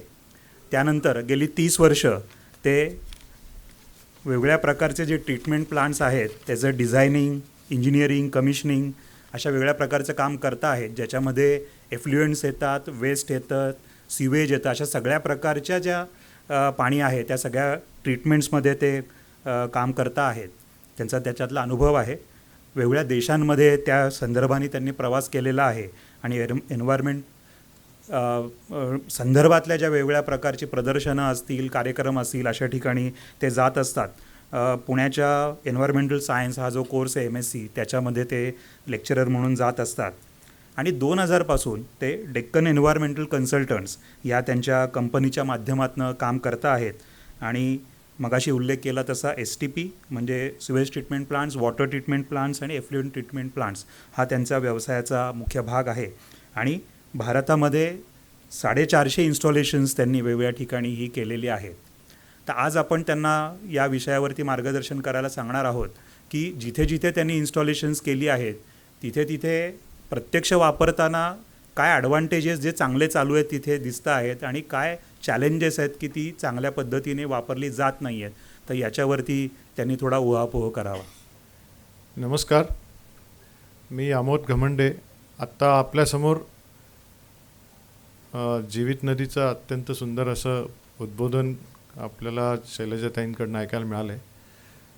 मी एक इंजिनियर असल्यामुळे मी माझा विषय थोडासा फनेल करतो, फक्त STP पुरतं बोलतो आहे आणि तेच काम मी करतो, तेव्हा मला त्याच्यापेक्षा जास्त बोलता पण येणार नाही. आत्ता फक्त एक छोटासा आपल्याशी संवाद असा आहे की STP म्हणजे काय हे आपल्यापैकी कोणाकोणाला माहिती आहे? जरा हात वर करा. ओके. STP म्हणजे सुवेज ट्रीटमेंट प्लांट. आपल्या घरातलं जे प्यायचं पाणी येतं आणि आपण ते विविध ठिकाणी वापरतो, त्याच्यानंतर ते कुठे जातं तर ते गटारात जातं. त्या पाण्यामध्ये आपल्या घरातनं बाहेर पडताना काय काय घटक मिसळलेले असतात, तर आपल्या शरीराचं मलमूत्र असतं, आपल्या किचनमधले खरकटे भांड्यांची सॉलिड वेस्ट असतं, बाथरूममधनं शॅम्पू आणि साबणाचं पाणी असतं, आपल्या वॉशिंग मशीनचं डिटर्जंट्स असतात आणि जे काय असेल. तर असं हे सगळं पाणी आपल्याकडनं वेस्ट होऊन गटारामध्ये जातं आणि तिथून पुढे ते त्या पाण्याला आपण सिवेज असं म्हणतो, सांडपाणी असं म्हणतो. तर हे सांडपाणी आपण आपल्या नदीमध्ये जातं डायरेक्ट, आणि जसं आत्ता आपण सगळं ऐकलं त्याच्याबद्दलचे पुढचे दुष्परिणाम कसे असतात काय. भारत सरकारने आता एक असा नियम केलेला आहे की जी काही टाउनशिप ज्याच्यामध्ये 2 लाख स्क्वेअर फुटापेक्षा जास्त बांधकामाचं क्षेत्र आहे, त्या अशा सर्व प्रकारच्या टाउनशिप्सना त्यांनी STP हा कंपल्सरी केलेला आहे. कंपल्सरी केलेला आहे आणि तो ऑपरेटही करायचा आहे. आता काय होतं की जेव्हा एखाद्या आपण रिडेव्हलपमेंटमध्ये कोणी पाहिलं असेल, घराच्या ह्याच्यामध्ये पाहिलं असेल की जेव्हा एखादी बिल्डिंग कॉर्पोरेशनकडनं आपल्याला त्याचं कमेन्समेंट सर्टिफिकेट मिळतं, कॉर्पोरेशनकडनं त्याची अप्रुव्हल फायनल होऊन आपण राहायला येतो, बिल्डरला टाटा करतो आणि त्या सोसायटीचा ताबा सगळे रहिवासी घेतात. त्याच्यानंतर काय होतं तर संपूर्ण जबाबदारी त्या रहिवाशांची असते. त्यातल्या सर्व यंत्रणा, आता हे जे 2 लाख स्क्वेअर फुटाच्या पेक्षा जास्त असलेल्या क्षेत्राच्या ज्या टाउनशिप्स आहेत त्याच्यामध्ये एन्व्हायरमेंटल क्लिअरन्स हा एक विषय असतो, ज्याचे निकष आहेत आणि त्याच्यासाठी प्रत्येक टाउनशिपच्या प्रोमोटर्सना, डेव्हलपर्सना त्याच्यामध्ये त्या सर्व प्रकारच्या प्रोव्हिजन्स आपल्याला कराव्या लागतात. त्याच्यामध्ये प्रामुख्याने STP हा विषय आहे, रेन वॉटर हार्वेस्टिंग हा विषय आहे, घनकचरा आणि त्याचं कलेक्शन आणि त्याचं प्रोसेसिंग हा विषय आहे, आणि बाकी solar heater, solar PV voltaic cells हे ऐच्छिक आहेत. IGBCचं सर्टिफिकेशन हे ऐच्छिक आहे.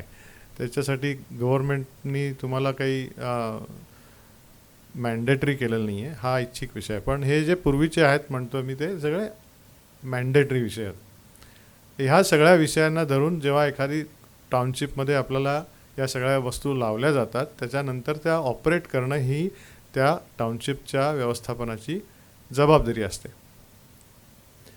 तर STP हा त्यातला एक फार मोठा विषय आहे आणि आजच्या आपल्या विषयाशी संबंधित असल्यामुळे त्या STPचा काय विचार आहे की ते कसा असावा, कुठे असावा, त्याचं काय डिझाईन करावं, त्याच्यामुळं काय काय अडचणी येतात आणि त्याच्यामुळे काय आपल्याला फायदे आहेत आणि त्याचे काय तोटे आहेत, असा एक साधारण मला इथे आज सांगण्याचा विषय दिलेला आहे. तर मी फक्त आता STPचं डिझाईन किंवा त्या संदर्भात एखाद्या डेव्हलपरनी काय होमवर्क केलं पाहिजे जे चांगल्या पद्धतीने आपल्याला एक STP मिळू शकेल, तर ह्या प्रकारचं मी आता आपल्याला सादर करतो. मी एक 2 मिनटं अजून याच्यामध्ये घेतो की मी एन्व्हायरमेंटल क्लब ऑफ इंडिया या संस्थेचा अध्यक्ष आहे आणि या संस्थेचं काम मी गेली 20 वर्ष करतो आहे ॲज अ सोशल रिस्पॉन्सिबिलिटी. आणि यामध्ये आम्ही एन्व्हायरमेंट या विषयाला अनुसरून जे काही याचे यावत विषय आहेत त्याच्यामध्ये घनकचरा, कचरा, solid waste, plastic waste, medical waste, हे वेस्टचे material, liquid waste, industrial waste, air pollution, अशा बहुआयामी अशा या एन्व्हायरमेंटच्या हे पुण्यात आहे आणि डेक्कन जिमखान्याला आहे, प्रभात रस्त्याला. मी तुम्हाला त्याचे हे झाल्यावर वेगळा पत्ता देईन. आपल्याला आमच्या कार्याची जर अधिक माहिती घ्यायची असेल तर मला आवडेल द्यायला. आत्ता मी जरा पुढे जातो. तर एन्व्हायरमेंटल क्लब ऑफ इंडिया ही एक सेवाभावी संस्था आहे, NGO आहे आणि याच्यामध्ये पुण्याच्या जरी ती बेस्ड इन पुणे असली तरी आम्ही सगळीकडे काम करत असतो. आणि एक साधारण 100 लोक ह्याच्यामध्ये आमचे मेंबर आहेत. तर ते कोण आहेत?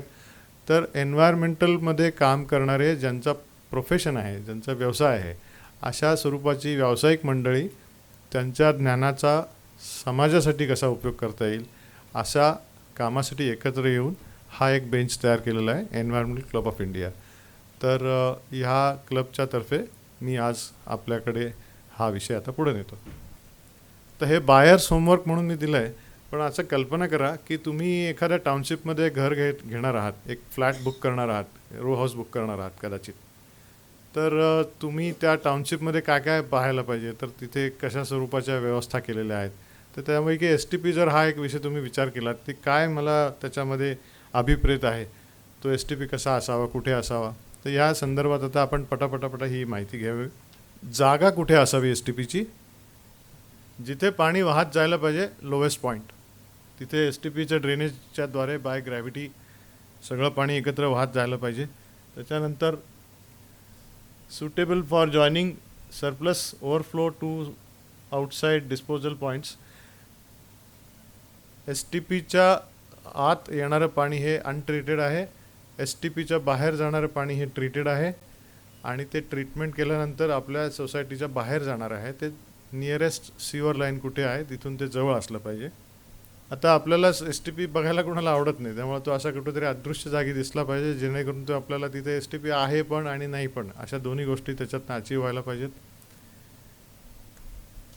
हे काही एन्व्हायरमेंटल क्लिअरन्सचे नॉर्म आहेत की काही टाक्या त्याच्यावर पाहिजेत, काही जमिनीच्या आत पाहिजेत, असे काही त्याचे निकष आहेत, त्याप्रमाणे ती वस्तू घेतली पाहिजे. बिल्डिंगच्या फार जवळ नको, कारण त्याच्यामुळे काही त्या बिल्डिंगला धोकाच्या फाउंडेशनच्या सेफ्टीच्या दृष्टीने असू शकतो, म्हणून ते बिल्डिंगपासून थोडंसं लांब पाहिजे, असं हे STPचं लोकेशन असायला हवं. आणि सेफ्टी, ट्रेसपासर्स, लहान मुलं कोणी जाऊ नये त्याच्यासाठी त्याला व्यवस्थित प्रोटेक्शन दिलेलं असलं पाहिजे. आणि त्याची कुठेतरी अशी जागा असावी की जिथे रोडनी व्हेकल जाता येईल, त्यातलं आतलं सामान बाहेर काढता येईल, आत नवीन सामान टाकता येईल, किंवा त्याच्या मेंटेनन्स आणि देखभालीसाठी व्यवस्थित ती असली पाहिजे. आता याच्यामध्ये खूप साऱ्या काही पद्धती आहेत ज्याच्याद्वारे सांडपाण्याची प्रक्रिया होते, खूप साऱ्या टेक्नॉलॉजीज आहेत ज्याच्याद्वारे सांडपाण्याची प्रक्रिया होते. काही ॲडव्हान्स्ड आहेत, काही नॅचरल आहेत, काही सुपर ॲडव्हान्स आहेत. तर त्याच्याप्रमाणे त्याची किंमत असते आणि त्याच्याप्रमाणे त्याची फूटप्रिंट एरिया डिसाईड होते. तर जेवढी कॉम्पॅक्ट तेवढी जास्त कॉस्टली, त्यामुळे त्याच्यावर कुठली टेक्नॉलॉजी घेतली आहे त्याच्याप्रमाणे स्पेस त्याची डिसाईड होते. STP हा काय कॅपॅसिटीचा असावा, हा एक फार मोठा कळीचा मुद्दा आहे. तर ते कशामुळे आहे, तर as per NBCC national building काउन्सिलचा जो काही नॉर्म आहे, तो 135 लिटर पाणी आपण एका दिवसाला एका दर माणशी वापरतो, असा एक आपला सरकारचा नॉर्म आहे, 135 लिटर. आता पुण्यातली लोक 180 पासून सुरू होतात आणि त्याच्या पुढेही जातात.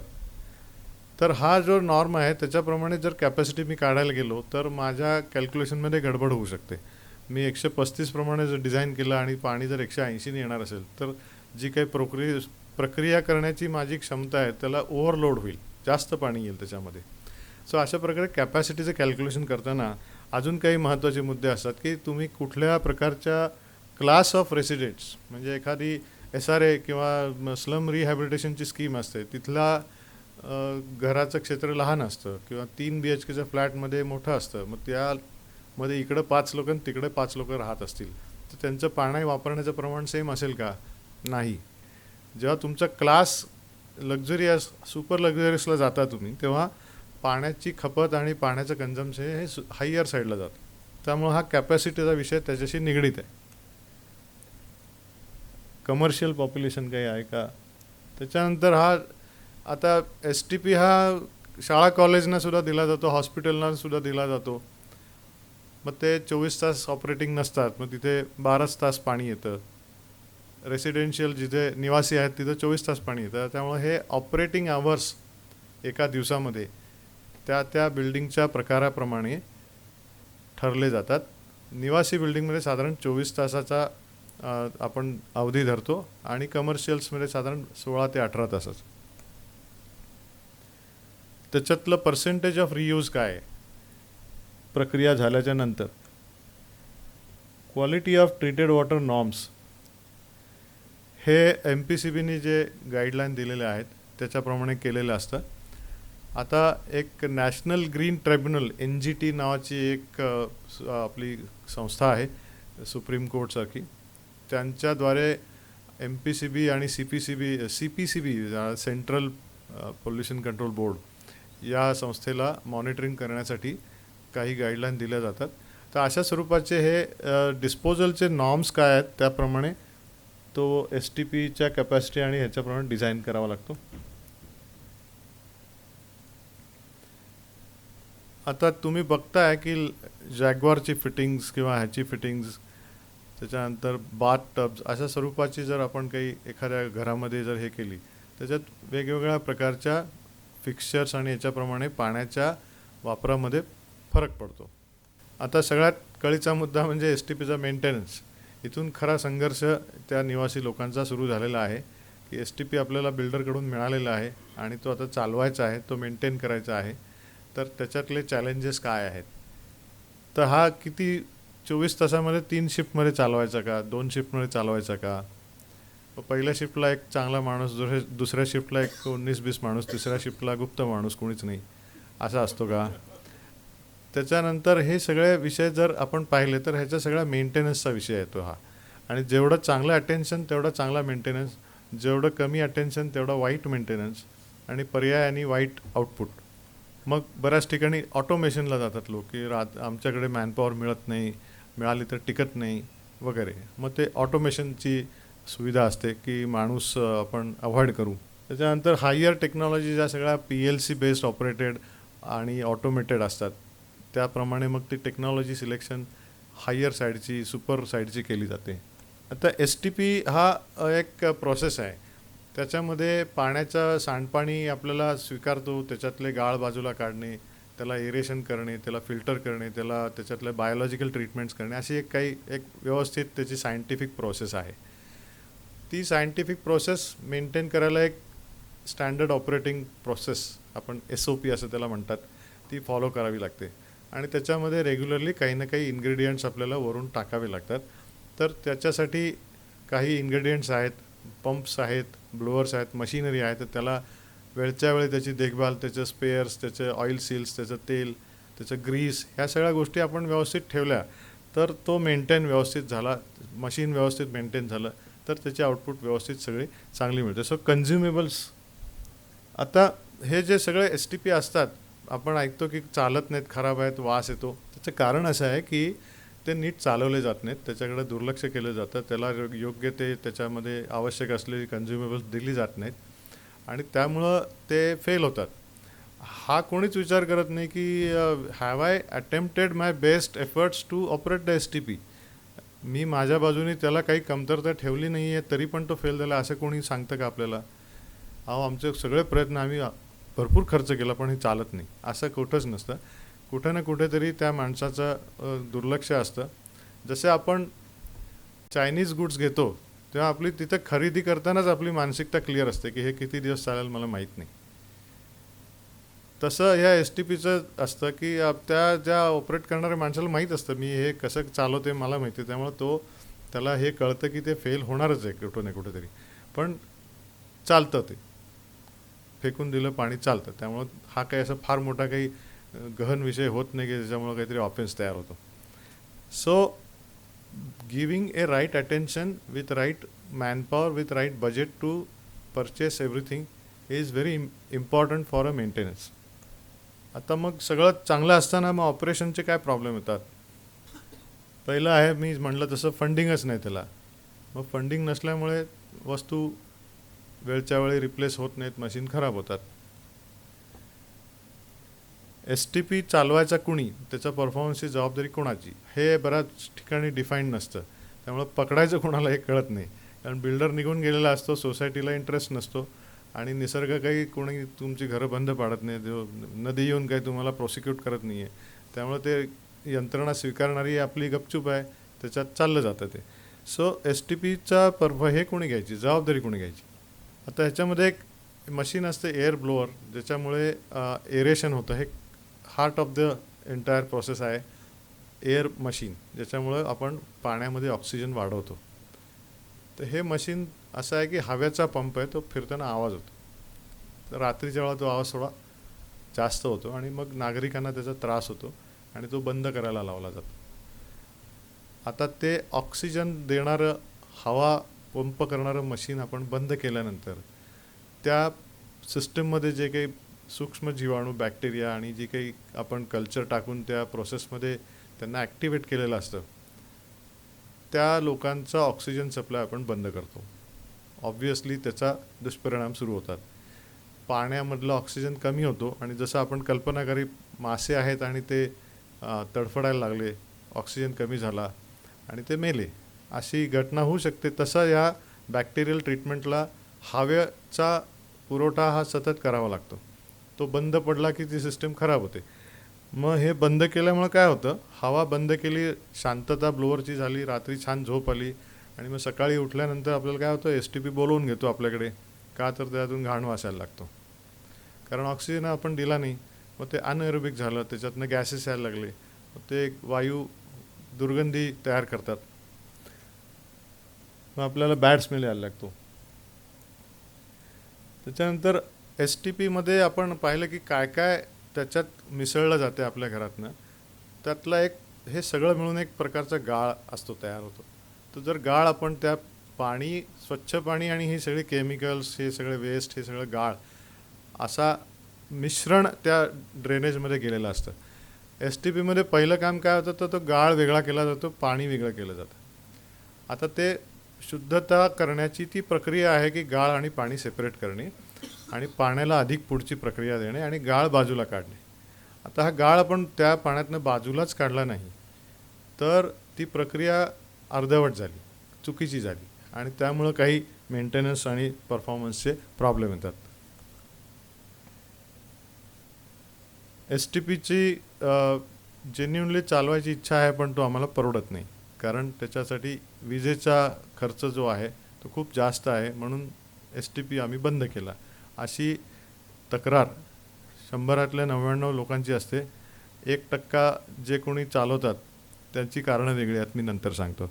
पण जनरली STP हे केवळ एक पांढरा हत्ती आहे असा त्याचा अप्रोच असतो आणि त्यामुळे तो बंद ठेवला जातो.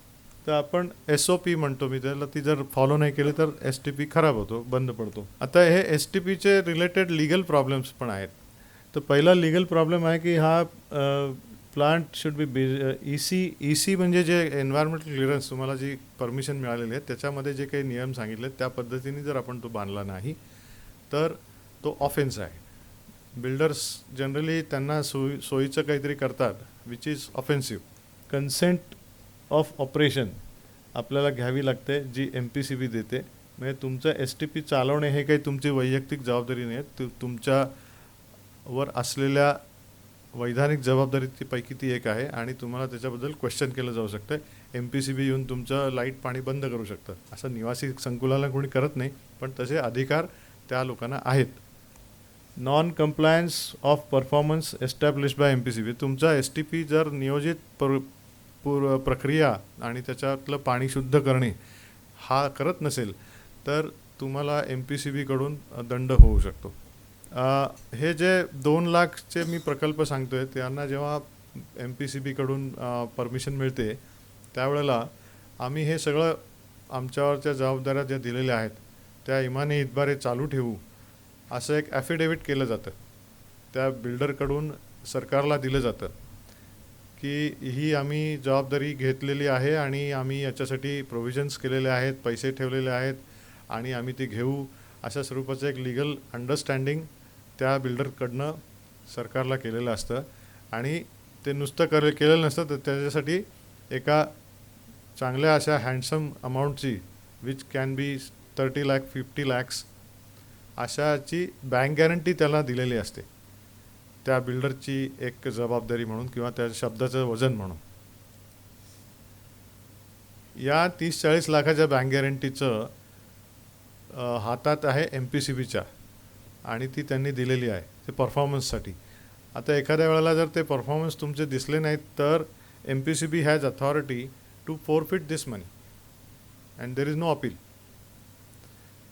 ते तुमच्या वतीने तुमच्या बिल्डरनी दिलेलं असतं, तुमच्याच कॉर्पसमधनं दिलेलं असतं. जर ते बिल्डरच्या खिशात गेलं असं काही नाही, तुमच्याच खिशात गेलेलं असतं ते. आता ही loss of BG due to non performance असते. तर तुम्ही एकदा डिफॉल्टर झालात की तुम्हाला पुढची बँक गॅरंटी अजून जास्त व्हॅल्यूची द्यावी लागते. मी परफॉर्मन्स करेन आणि आता 30 लाखाच्या ऐवजी 50 लाख रुपये असा त्याचा अर्थ होतो. हायर व्हॅल्यूला द्यावी लागते. त्यानंतर रेसिडेंट्स, आता काही काही ठिकाणी त्या ठिकाणी राहणारे जे रहिवासी आहेत ते स्वतःच्याच बिल्डरच्या विरोधात जाऊन तक्रार करतात की या संस्थेने आम्हाला सांगितलं होतं, आश्वासन दिलं होतं, पण तसं खरोखर त्यांनी काही काम केलेलं नाही आहे. तर ही एक वेगळी लिगल समस्या बिल्डर्सना करावी लागते. गंगोत्री चांगलं काम करते, त्यांना असं कधी आलं नसेल प्रसंग, पण 50% केसेसमध्ये आजकाल सोशल मीडिया इतका स्ट्रॉंग आहे की STP आज आपला नीट चालला नाही ही बातमी क्षणार्धात सगळ्या रहिवाशांकडे चालली जाते. मग त्यातला एखादा उत्साही असतो तो अजून 4 ग्रुपवर टाकतो, एखादा अजून उत्साही असतो त्याला सरकारी यंत्रणाची माहिती असते तो PMCला पाठवतो, कमिशनरला पाठवतो. अशा वेळेला अशा लोकांमधला जो काही उत्साह पाहायला मिळतो तो फार जोरात असतो. इतर वेळेला ते गप्प असतात, पण प्रसंगविशेषी ते स्वतःच्या हक्कासाठी असा लढा देऊ शकतात. तर हा एक लिगल इश्यू STPच्या संदर्भात नागरिकांना पाहायला मिळतो. तर हे सगळे असे चित्रविचित्र STPचे विषय आहेत. तर त्या मग तुम्ही कोणाला ते काम द्यावं, असा कोणता सर्व गुणसंपन्न सप्लायर असला पाहिजे की जो हे सगळे प्रॉब्लेम्स तुम्हाला सॉल्व्ह करून एक स्वच्छ पाण्याची हमी देईल. तर त्याला कोणालाही तुम्ही येईल त्याला काम दिलं तर ते होणार नाही. आता तुम्हाला एक छोटंसं मी उदाहरण देतो की एखाद्या हॉस्पिटलमध्ये आपली ब्लड बँक असते, पॅथॉलॉजी लॅब असते, ते एक्सरे काढणारे लोक असतात, स्कॅन करणारे लोक असतात, अशी बरीच पॅरामेडिकल एक व्यवस्था असते apart from the main surgeon. Anaesthetist असतो, ते हाताशी काही लोक असतात. या सगळ्या लोकांना जर आपण असं म्हणलं की हे मेडिकल क्षेत्राशी संबंधित आहेत, तर उद्या ह्यातला प्रत्येकजण उठून सर्जनचं काम करायला लागलं तर कसं होईल हो? हा, मी उभा होतो ना तिथं, ऑपरेशन मला माहिती आहे कसं करायचं. हो, मीच तर ते स्कॅन करतो, सगळं मला सगळं माहिती आहे. तर ह्या STP या विषयावर आज अशी अवस्था आहे की काल जो डिझाईन करत होता, ड्रॉइंग करत होता, तो आज STP विकतो. काल जो STP ऑपरेट करत होता तो STP विकतो. अशा सर्व प्रकारची लोक आज आम्ही 2000 साली जेव्हा STPचं काम सुरू केलं तेव्हा पुण्याच्या क्षेत्रामध्ये 3 कंपन्या होत्या, 4 कंपन्या होत्या. आज 23 वर्षामध्ये ती संख्या 500वर गेलेली आहे. मला जर STP विकत घ्यायचं तर माझ्याकडे आज 500 व्हेंडर्स आहेत दारावर आणि मी कोणाकडनंही घेऊ शकतो. मग हे कोण लोक आहेत, असे एवढे कसे काय तयार झाले? तर हे असे लोक आहेत ज्यांनी कधीतरी STPची एक वीट लावली आहे, तो STP वाला झाला आणि ग्राहक त्यांचे जे काही बिल्डर आहेत ते अशा लोकांना जो स्वस्त आहे तो चांगला, अशा न्यायाने त्याचा न्याय करतात आणि त्यांना काम देतात. मग अशा लोकांकडनं काय त्या ऑपरेशनचं वाटोळं होणार आहे हे आपल्याला लक्षात येतं. आणि हा त्याच्यातला एक फार मोठा विषय आहे की STP हा विषय बदनाम झालेला आहे. कारण ते पाहणारं कोणी नाही, त्यातलं कळणारं कोणी नाही आणि समोरचा माणूस मला सांगतो की मी एवढ्या पैशात करतोय तर कर, दुसरा माणूस मला सांगतोय एवढ्या पैशात तर कशाला मी उगाच पैसे वाया घालू. आता ही बिल्डर लोकांची मानसिकता का झाली? तर बिल्डर काय म्हणतात, मी चांगला STP लावून दिला पण या रहिवाशांनी त्याचा बंद करून टाकला, कुलूप लावून टाकलं त्याला. मग मी पहिल्या स्कीममध्ये चांगला STP दिला, मग दुसऱ्या स्कीममध्ये मी माझी मानसिकता प्रीजुडाईस आहे की हे लोक चालवत नाहीत, मग मी कशाला चांगलं मशीन लावू, मी थोडंसं 19-20 लावतो. असं करून हो, फार जास्ती म्हणजे हा एक सब्जेक्टिव्ह टर्म आहे, पण ती कॉस्ट आहे आपली सोशल याच्याप्रमाणे. आणि जेव्हा मोठा एखादा संकुल असतं त्याच्यामध्ये सर्व फॅमिलीवरती विभागून असल्यामुळे ती 50 आणि 100 रुपये एका महिन्याची येते, विच इज पीनट्स ॲक्च्युली. आपले इतर जर खर्च पाहिले आपण तर साधं आपल्या आता असे छोटे मोठे खर्च आहेत 30-40 रुपये तर आपण सहज कुठेही देतो, 100-200 रुपयाचे टिप्स देतो आपण. त्यामुळं तसं पाहायला गेलं तर हा काही खर्च फार मोठा आहे असं नाही आहे, ही मानसिकतेची गोष्ट आहे. तर he should be aware of all legal compliances, he shall be able to provide proper design, shall have adequate experience of setting up STP, shall be able to provide all services with reasonable charges, shall have experience of problem solving.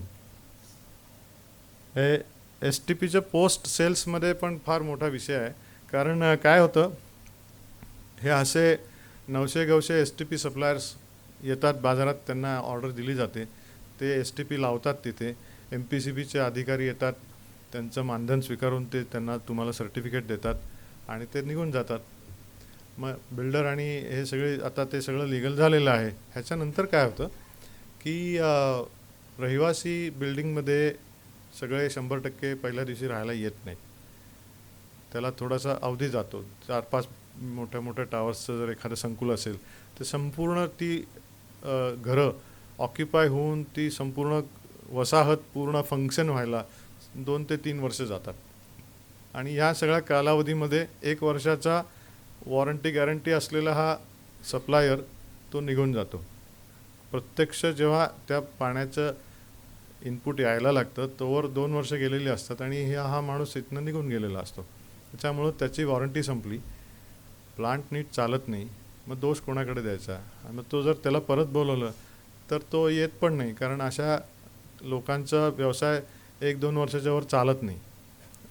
मी आत्तापर्यंत माझ्या या 23 वर्षाच्या कालावधीत अशा 25 कंपन्या पाहिल्या ज्या यायच्या, अत्यंत दर्जेदार सर्व्हिस देतो म्हणून कमीत कमी किमतीत ऑर्डर घ्यायच्या आणि मग ते पुढची गणितं सांभाळता येत नाहीत. मग त्यांना ते शेवटचे पैसे बिल्डर देत नाही, परफॉर्मन्सचे प्रॉब्लेम्स येतात. अशा रीतीने त्यांना ती कंपनी बंद करावी लागते. तर अशा काही अडचणी आहेत. So what is important is you should have a good track record of a supplier and then only you should give it to him. आणि मग 5 वर्षांनी जर त्या एस टी पीमध्ये काही मेंटेनन्स निघाला तर ती कंपनी परत शोधत बसा, असं नको व्हायला. त्या कंपनीने तुम्हाला दिलं त्या कंपनीतर्फेच तुम्हाला पोस्ट सेल्स सर्व्हिस ही नंतरही उपलब्ध व्हायला पाहिजे. आणि पी एम सी आहे, एम पी सी बी आहे, पी एम आर डी आहे, इतर काही सामाजिक संस्था आहेत, अशा सगळ्यांना हा एस टी पीचा सप्लायर उत्तर देऊ शकला पाहिजे. त्याला त्याची कॅल्क्युलेशन दाखवता आली पाहिजेत, ती जस्टिफाय करता आली पाहिजेत. त्याला मी हे सांगतो हे बघा इथं मी प्रूव्ह करून दाखवलं असे त्याच्याकडे वर्किंग एक्सपिरियन्स पाहिजेत. तर अशा स्वरूपाचा माणूस तुम्ही निवडलात तर तुमचा हा सक्सेस चांगला राहील. थँक्यू. आता थोडक्यात अजून मी 1-2 शब्द फक्त बोलतो की एस टी पी हा विषय पालिकेच्या लेवलला पण असतो, एस टी पी हा विषय शहराच्या लेवलला पण असतो आणि एखाद्या छोट्याशा निवासी संकुलाच्या लेवलला पण असतो. तर या ठिकठिकाणी याचे वेगवेगळे आयाम आहेत, हे होतात, बदलत राहतात. असं नाही आहे की एस टी पी ही एक हमेशा बंदच पडणारी वस्तू आहे. एस टी पी मधून आपल्याला एक तो रिसोर्स म्हणून पाहायला गेला पाहिजे, ज्याच्यातनं मला पाणी रिकवर होते आणि आमच्या संकुलामध्ये बागेची गरज आणि संडासच्या पाण्याच्या फ्लशची गरज ही त्या पाण्याने जर भागवली गेली तर 50% पाण्याची बचत होते. हा एक ह्याच्या पाठीमागचा सरकारचा प्रमुख हेतू आहे की तुमच्या पाण्याची बचत तुम्ही करा आणि हे रियूज करा. ते रियूज करण्यामुळे 50% आपला म्हणजे आता आपण टॉयलेटमध्ये पिण्याच्या लायक पाण्याने ते फ्लश करणे हे त्या पाण्याचा अपव्यय आहे. त्याच्याऐवजी आपण हे पाणी निश्चित वापरू शकतो. तर असं नाही आहे की एस टी पी चालत नाहीत, असं नाही आहे की हे कोणी चालवत नाहीत, असं नाही आहे की बिल्डर्स आणि सोसायट्या सगळ्या बंदच करतात. There are ample of examples where years together people are operating S T P, people are recycling their water आणि 50% ते पाण्याची बचतही करत आहेत. असे बरेच संकुलं आहेत पुण्यामध्ये की जे या एन्व्हायरमेंटलच्या सर्व प्रकारच्या त्यांच्यावरच्या असलेल्या जबाबदाऱ्या ह्या केवळ त्या जबाबदाऱ्या असं न स्वीकारता ते त्यांची सामाजिक आणि पर्सनल रिस्पॉन्सिबिलिटी म्हणून ते करतात. आणि मुंबईसारख्या ठिकाणी किंवा इतर कुठेही, आता पुणे हे शहर थोडंसं पाण्याच्या बाबतीत सुदैवी आहे, आपल्याला पाणी पुरवठा कमी होत नाही. परंतु आपण पुणे सोडून जसे महाराष्ट्रात इकडे मराठवाडा, विदर्भ या साईडला गेलात तर पाण्याचं दुर्भिक्ष खूप आहे. मग तिथे पाण्याची खूप गरज आणि त्या पाण्याचं महत्त्व त्या लोकांना जास्त असतं. मुंबईमध्ये सुद्धा, पुण्यात सुद्धा, वाघोलीसारख्या ठिकाणी अतिशय पाण्याचं दुर्भिक्ष आहे. तर तिथे मात्र STP हा व्यवस्थित चालवला जातो, कारण there is a direct economics of operating in STP and saving of your water expenses. ते जे पाणी जे तुम्हाला फ्लशला वापरायचं ते तुम्ही टँकरनी 1000 रुपये 2000 रुपयाचं टँकरनी जर विकत आणत असाल आणि हे पाणी जे तुम्ही प्रक्रिया करून वापरत असाल, ह्याच्यामध्ये असा जमीन आसमानाचा फरक आहे. तो काय आहे तर प्रक्रिया केलेल्या पाण्याचा दर आपल्याला जर विचार केला तर साधारणपणे 8 ते 10 रुपये पर क्युबिक मीटर असा त्याला कॉस्ट येते. आणि जेव्हा आपण टँकरचं पाणी घेतो तेव्हा ते 70 ते 80 रुपये हे इतर वेळेला आणि 150-200 in the time of summer per cubic metre. म्हणजे 10 रुपये आणि 100 रुपये असं 10 पट फरक त्या पाण्याच्या कॉस्टमध्ये पडतो. त्यामुळे जिथे पाण्याचं दुर्भिक्ष आहे तिथे ही गोष्ट इकॉनॉमिकली सर्व लोकांना अतिशय स्पष्ट कळते की आपण STP चालवला पाहिजे. त्यामुळे STP जिथे पाण्याचं दुर्भिक्ष आहे तिथे सिरियसली घेतला जातो. जिथे पाण्याची फार गरज नाही आहे ते रिकव्हरी करायचे, हे सगळं जार्गन करून त्याच्यातनं रिकवर करायचं, ह्याच्यामध्ये लोक जात नाहीत. त्यामुळे it is a 50-50 success where there is a good water availability and it is almost 100% success where there is a shortage of water. हा एक रिसोर्स आहे आणि आज भारतामध्ये अनेक कंपन्या आहेत ज्यांच्याकडे चांगले चांगले प्रोडक्ट्स आहेत. आपण युरोपियन स्टँडर्डप्रमाणे ऑपरेट करू शकतो आणि व्हेरियस कंपन्या आहेत ज्या खूप युरोपियन स्टँडर्डप्रमाणे सुद्धा चालवणारे प्लांट आज पुण्यामध्ये आहेत. त्यामुळे असं नाही आहे की ही एक प्रॉब्लेमॅटिकच सिच्युएशन आहे. STPकडे आपण सकारात्मक पाहूया, त्याच्यातनं पाण्याचे रिसोर्सेस रिकवर करण्याचा प्रयत्न करूया आणि त्याच्यासाठी जी काही तांत्रिक आणि ही गोष्ट आहे त्याच्यात मी सांगितलं तसं छोट्याशा आपण जर प्रिकॉशन्स घेतल्या तर this is going to be a big resource for water saving. Thank you.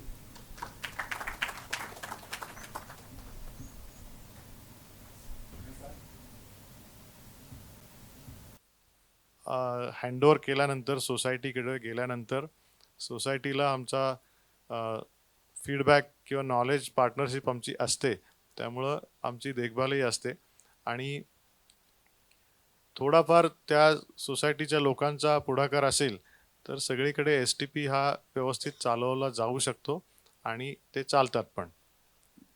हे तुम्ही उदाहरणं दिली ही डेव्हलपरनी दिलं होतं, पण नंतर सोसायट्यांनी उत्तम चालवली आहेत अशी आहेत का? हो, म्हणजे ज्या आता 15 वर्ष म्हणजे अर्थातच ते हँडओव्हर झालेले प्रोजेक्ट्स आहेत. पण त्या सोसायटीच्या लोकांच्या तर्फे आता ही एक प्रोसेस असते. जेव्हा तुम्ही बिल्डिंग हँडओव्हर होते त्यावेळेला ती लिफ्ट असेल, त्याच्यातले STP असेल, त्याच्यातले अशा काही यंत्रणा असतील. आजकाल आपण पाहतो की मेकॅनाइज्ड पार्किंग असतं. अशा सर्व सप्लायर्सचा त्या रहिवाशांच्या सोसायटीच्या ऑफिसला सपोर्टच्या आधी त्यांच्यातर्फे हँडओव्हर होतं आणि ते सप्लायर मग त्या वस्तूंना त्याच्यानंतर सेल्स सर्व्हिस देत राहतात.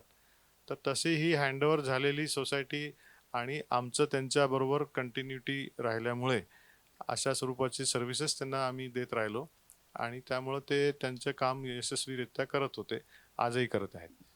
तुम्ही म्हणताय की सप्लायर जसा उत्तम निवडावा तसंच पुढे मेंटेन करणारी जर चांगली संस्था असेल तर मग ती मेंटेन होतात आणि चांगलं त्याचे रिझल्ट्स येताना दिसतात. शैलजाताई, तुमच्यासाठी एक प्रश्न असा आहे की नदीमधलं डिझॉल्व्ड ऑक्सिजन कसं वाढवता येईल याच्यासाठी काय करायला हवं? फार सगळ्यात आधी सुएज ट्रीटमेंट प्लांट्स फंक्शनिंग व्हायला पाहिजेत. जे नदीच्या काठाला आहेत ते तर फुल्ली फंक्शनल असायला पाहिजेत आणि ॲज पर CPCB आणि MPCB नॉर्म्स जे तुम्ही म्हणालात की त्याचा प्रॉपर त्याचं रिलीज व्हायला पाहिजे. एक जे डायरेक्ट आउटफॉल्स नदीमध्ये येत आहेत ज्याच्यामध्ये प्रचंड प्रमाणात ऑर्गॅनिक कंटेंट येतो आहे आणि आत्ता नद्यांची खरोखर म्हणजे त्या ICUमध्ये आहेत ही फॅक्ट आहे की ICUमधल्या माणसाला बाहेरून ऑक्सिजन देणं आणि नदीमध्ये विरघळलेला ऑक्सिजन तयार करणं, ह्याच्यासाठी पहिल्यांदा आधी ऑर्गॅनिक कंटेंट आणि इनऑर्गॅनिक, म्हणजे ते जे सगळं मिथेन क्रिएशनची जी प्रोसेस आहे ना, ती जोपर्यंत थांबत नाही तोपर्यंत डिझॉल्व्ड ऑक्सिजन वाढणार नाही आहे. ही अगदी सरळ बाब आहे. आणि मग त्याच्यासाठी पुन्हा मी जी पहिली स्लाईड दाखवली की नदी हा जर एक नैसर्गिक स्रोत असेल तर त्याला नैसर्गिक पद्धतीने त्याचं रिज्युमिनेशन करणं, की त्याचे रायपेरियन झोन्स क्रिएट करणं आणि आर्टिफिशियली ऑक्सिजन जे तुम्ही म्हणता ना, फाउंटन्स वगैरे क्रिएट करणं, ते टेम्पररी राहील. पण शेवटी डिझॉल्व्ड ऑक्सिजन हवा असतो कोणाला नदीमध्ये? त्या पाण्यामधल्या जलचरांना. दुसरं, ऑक्सिजन क्रिएशनची जी प्रोसेस असते ती थोडीशी कॉम्प्लिकेटेड असते, ज्याच्यामध्ये फायटोप्लँक्टन्स आणि झूप्लँक्टन्स म्हणून नदीमध्ये जे अस्तित्वात असतात त्यांच्यामधून खरं ऑक्सिजन जनरेशन होतं. ते जर अस्तित्वात नसतील, कारण ते का इम्पॅक्ट होतात? कारण ते पिरॅमिडचे बेस आहे.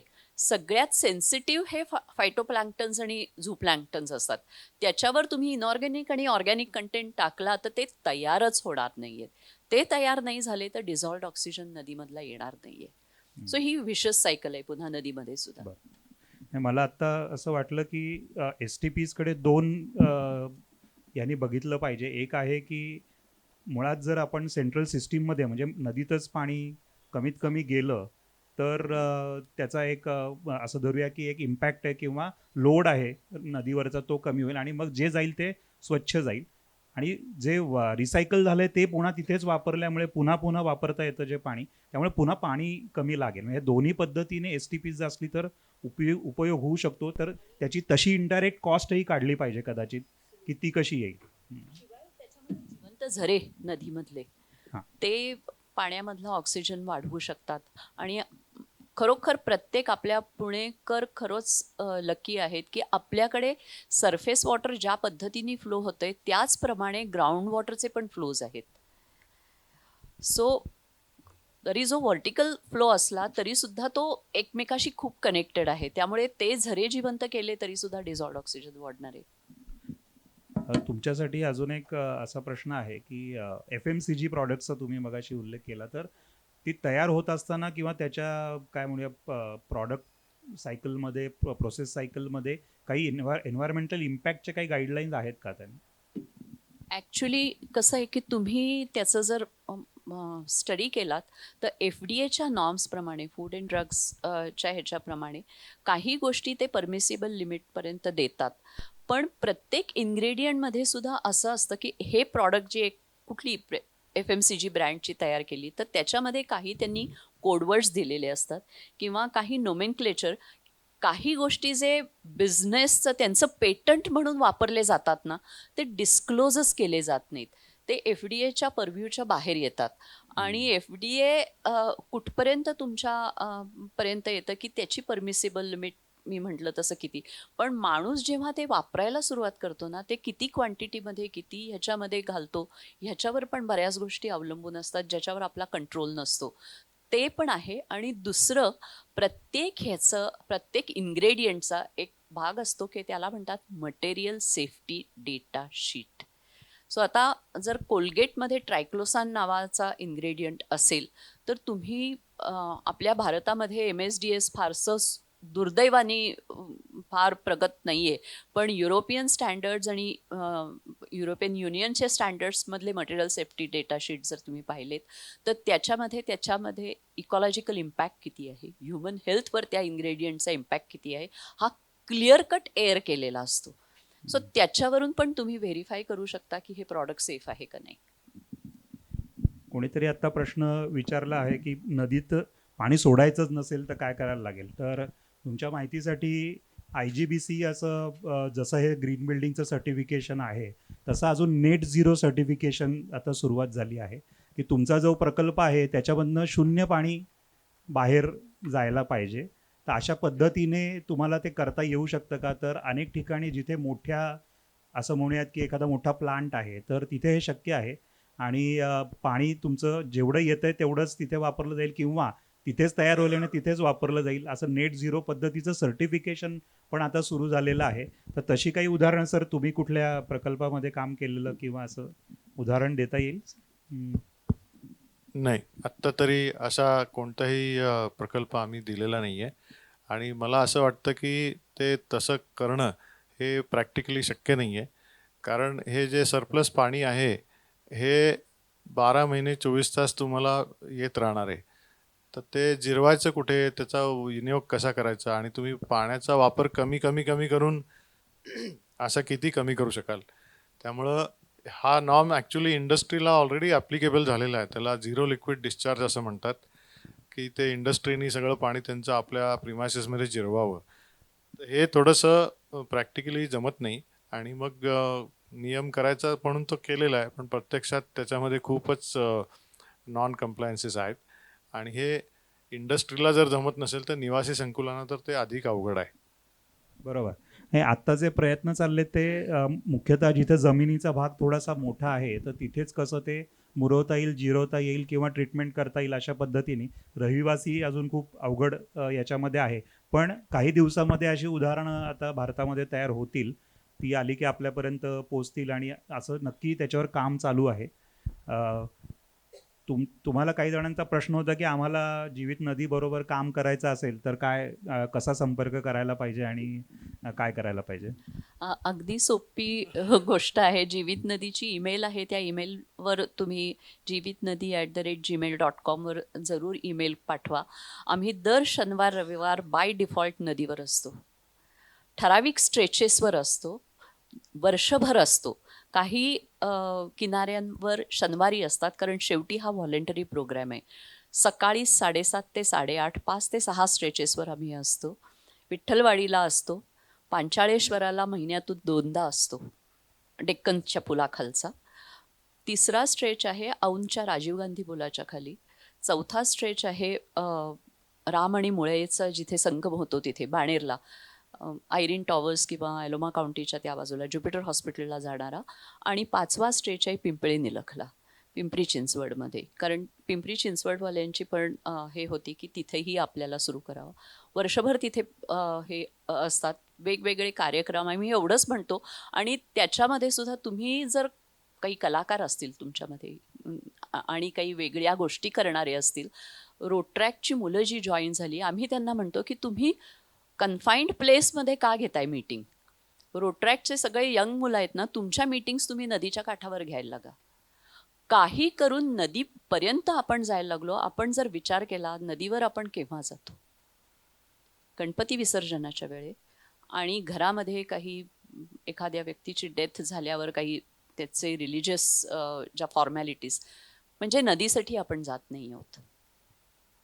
नदीवर जातो, पण नदीवर आघात करायला जातो. नदीसाठी काही करायला जात नाही. जेव्हा ते करायची मानसिकता व्हायला लागेल ना, तेव्हा क्लीनअप, नदीकाठचं क्लीनअप हा एक असतो भाग. पण त्यानंतर आपले डोळे उघडायला लागतात की मी वापरलेलं प्लॅस्टिक हे नदीवर कशामुळे येत नसेल, माझ्या घरातून येणारं सांडपाणी नदीमध्ये कशावरून जात नसेल. हे प्रश्न जेव्हा पडायला लागतात तेव्हा माणूस उत्तरं शोधायला लागतो आणि त्याच्यामधून उत्तरं मिळत जातात. डॉक्युमेंटेशन असतं, फोटो डॉक्युमेंटेशन असतं, फ्लोरा डॉक्युमेंटेशन असतं. आम्ही स्पायडर वॉक घेतो. कोळ्याचे वॉक मुलं प्रचंड एन्जॉय करतात. झाडावर असणारे कोळी. आता ऑक्टोबर-नोव्हेंबरमध्ये फुलपाखरांचा सीझन असतो, त्यांना थोडं सॉईल मॉइश्चर कंटेंट लागतं. फुलपाखराचे वॉक होतात. असे कितीतरी वॉक्स तुम्ही जॉईन करू शकता, जे बाय रजिस्ट्रेशन असतात, हे होतात. कुठल्याही पद्धतीने जीवित नदीच्या वेबसाईटवर गेलात तर असे बरेच कार्यक्रम आमचे दिसतील तुम्हाला. मी एक छोटीशी इथे संधी घेतो आहे की एन्व्हायरमेंटल क्लब ऑफ इंडिया ही आमची जी संस्था आहे, ही सुद्धा पर्यावरणाच्या क्षेत्रात काम करते आणि तुम्हाला सगळ्यांना मी या संस्थेमध्ये मेंबर होण्यासाठी आमंत्रित करतो. आत्ता पुणे शहराच्यासाठी म्हणून आमच्या या एन्व्हायरमेंटल क्लब ऑफ इंडियाच्या पुढील कार्यकाळामध्ये आम्ही 3 प्राथमिकता शॉर्टलिस्ट केलेल्या आहेत आणि त्याच्यावर आम्हाला कार्यकर्ते आणि ॲक्टिव्हिस्टची गरज आहे. पहिला एरिया आहे तो टेकडी, दुसरा तलाव आणि तिसरा तापमान. अशा 3 विभागांमध्ये आम्ही काम करणार आहोत. पुणे शहराच्या आणि समाविष्ट गावांच्या मध्ये जेवढ्या काही टेकड्या आहेत त्याचं क्षेत्र साधारण 1000 हेक्टर एवढं आहे. या सर्व टेकड्या काही ठिकाणी ग्रीनरी आहे, काही ठिकाणी उजाड आहेत, तर त्या सगळ्या ग्रीन करणे हे खूप मोठं आणि आव्हानात्मक काम आहे.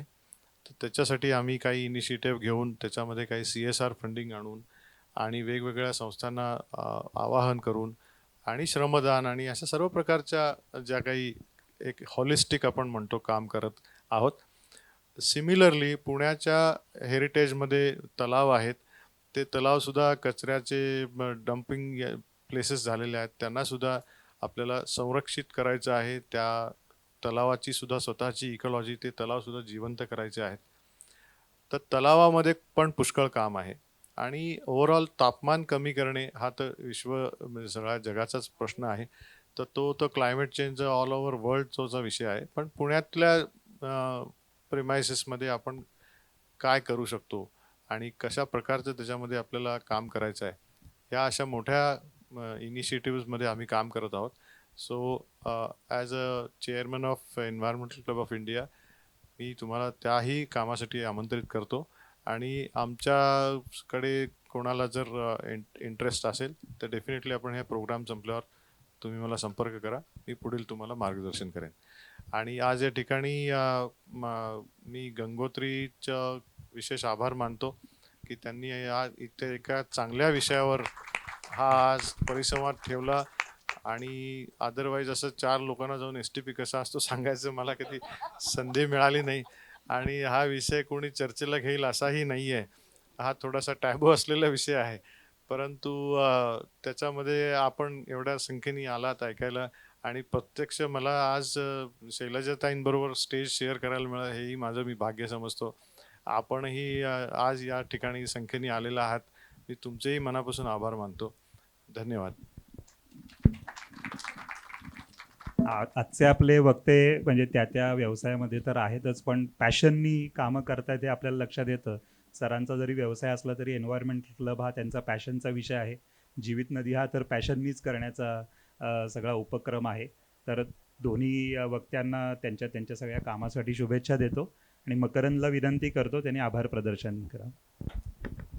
लहानपणापासून आपण बऱ्याच ठिकाणी वेगवेगळ्या ठिकाणी अशा घोषणा लिहिलेल्या वाचलेल्या आहेत. पाणी हे जीवन आणि पाणी म्हणजेच सर्व काही. तर त्याचा प्रत्यय आज यावा असं ह्या 2 व्यक्तींनी आपल्यासाठी आज प्रेझेंटेशन दिलेलं आहे.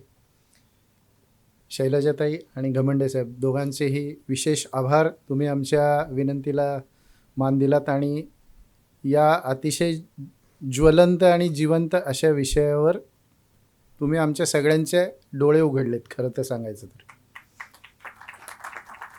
म्हणजे आपण अगदी छोट्या छोट्या गोष्टींवर आपल्याला सखोल विचार करायला लावणारं शैलजाताईंचं बोलणं होतं की मी घरातला साबण कुठला वापरतो, मी पेस्ट कुठली वापरतो, इथपासून आपल्याला अतिशय सखोल विचार करावा लागणार आहे आत्तापासून.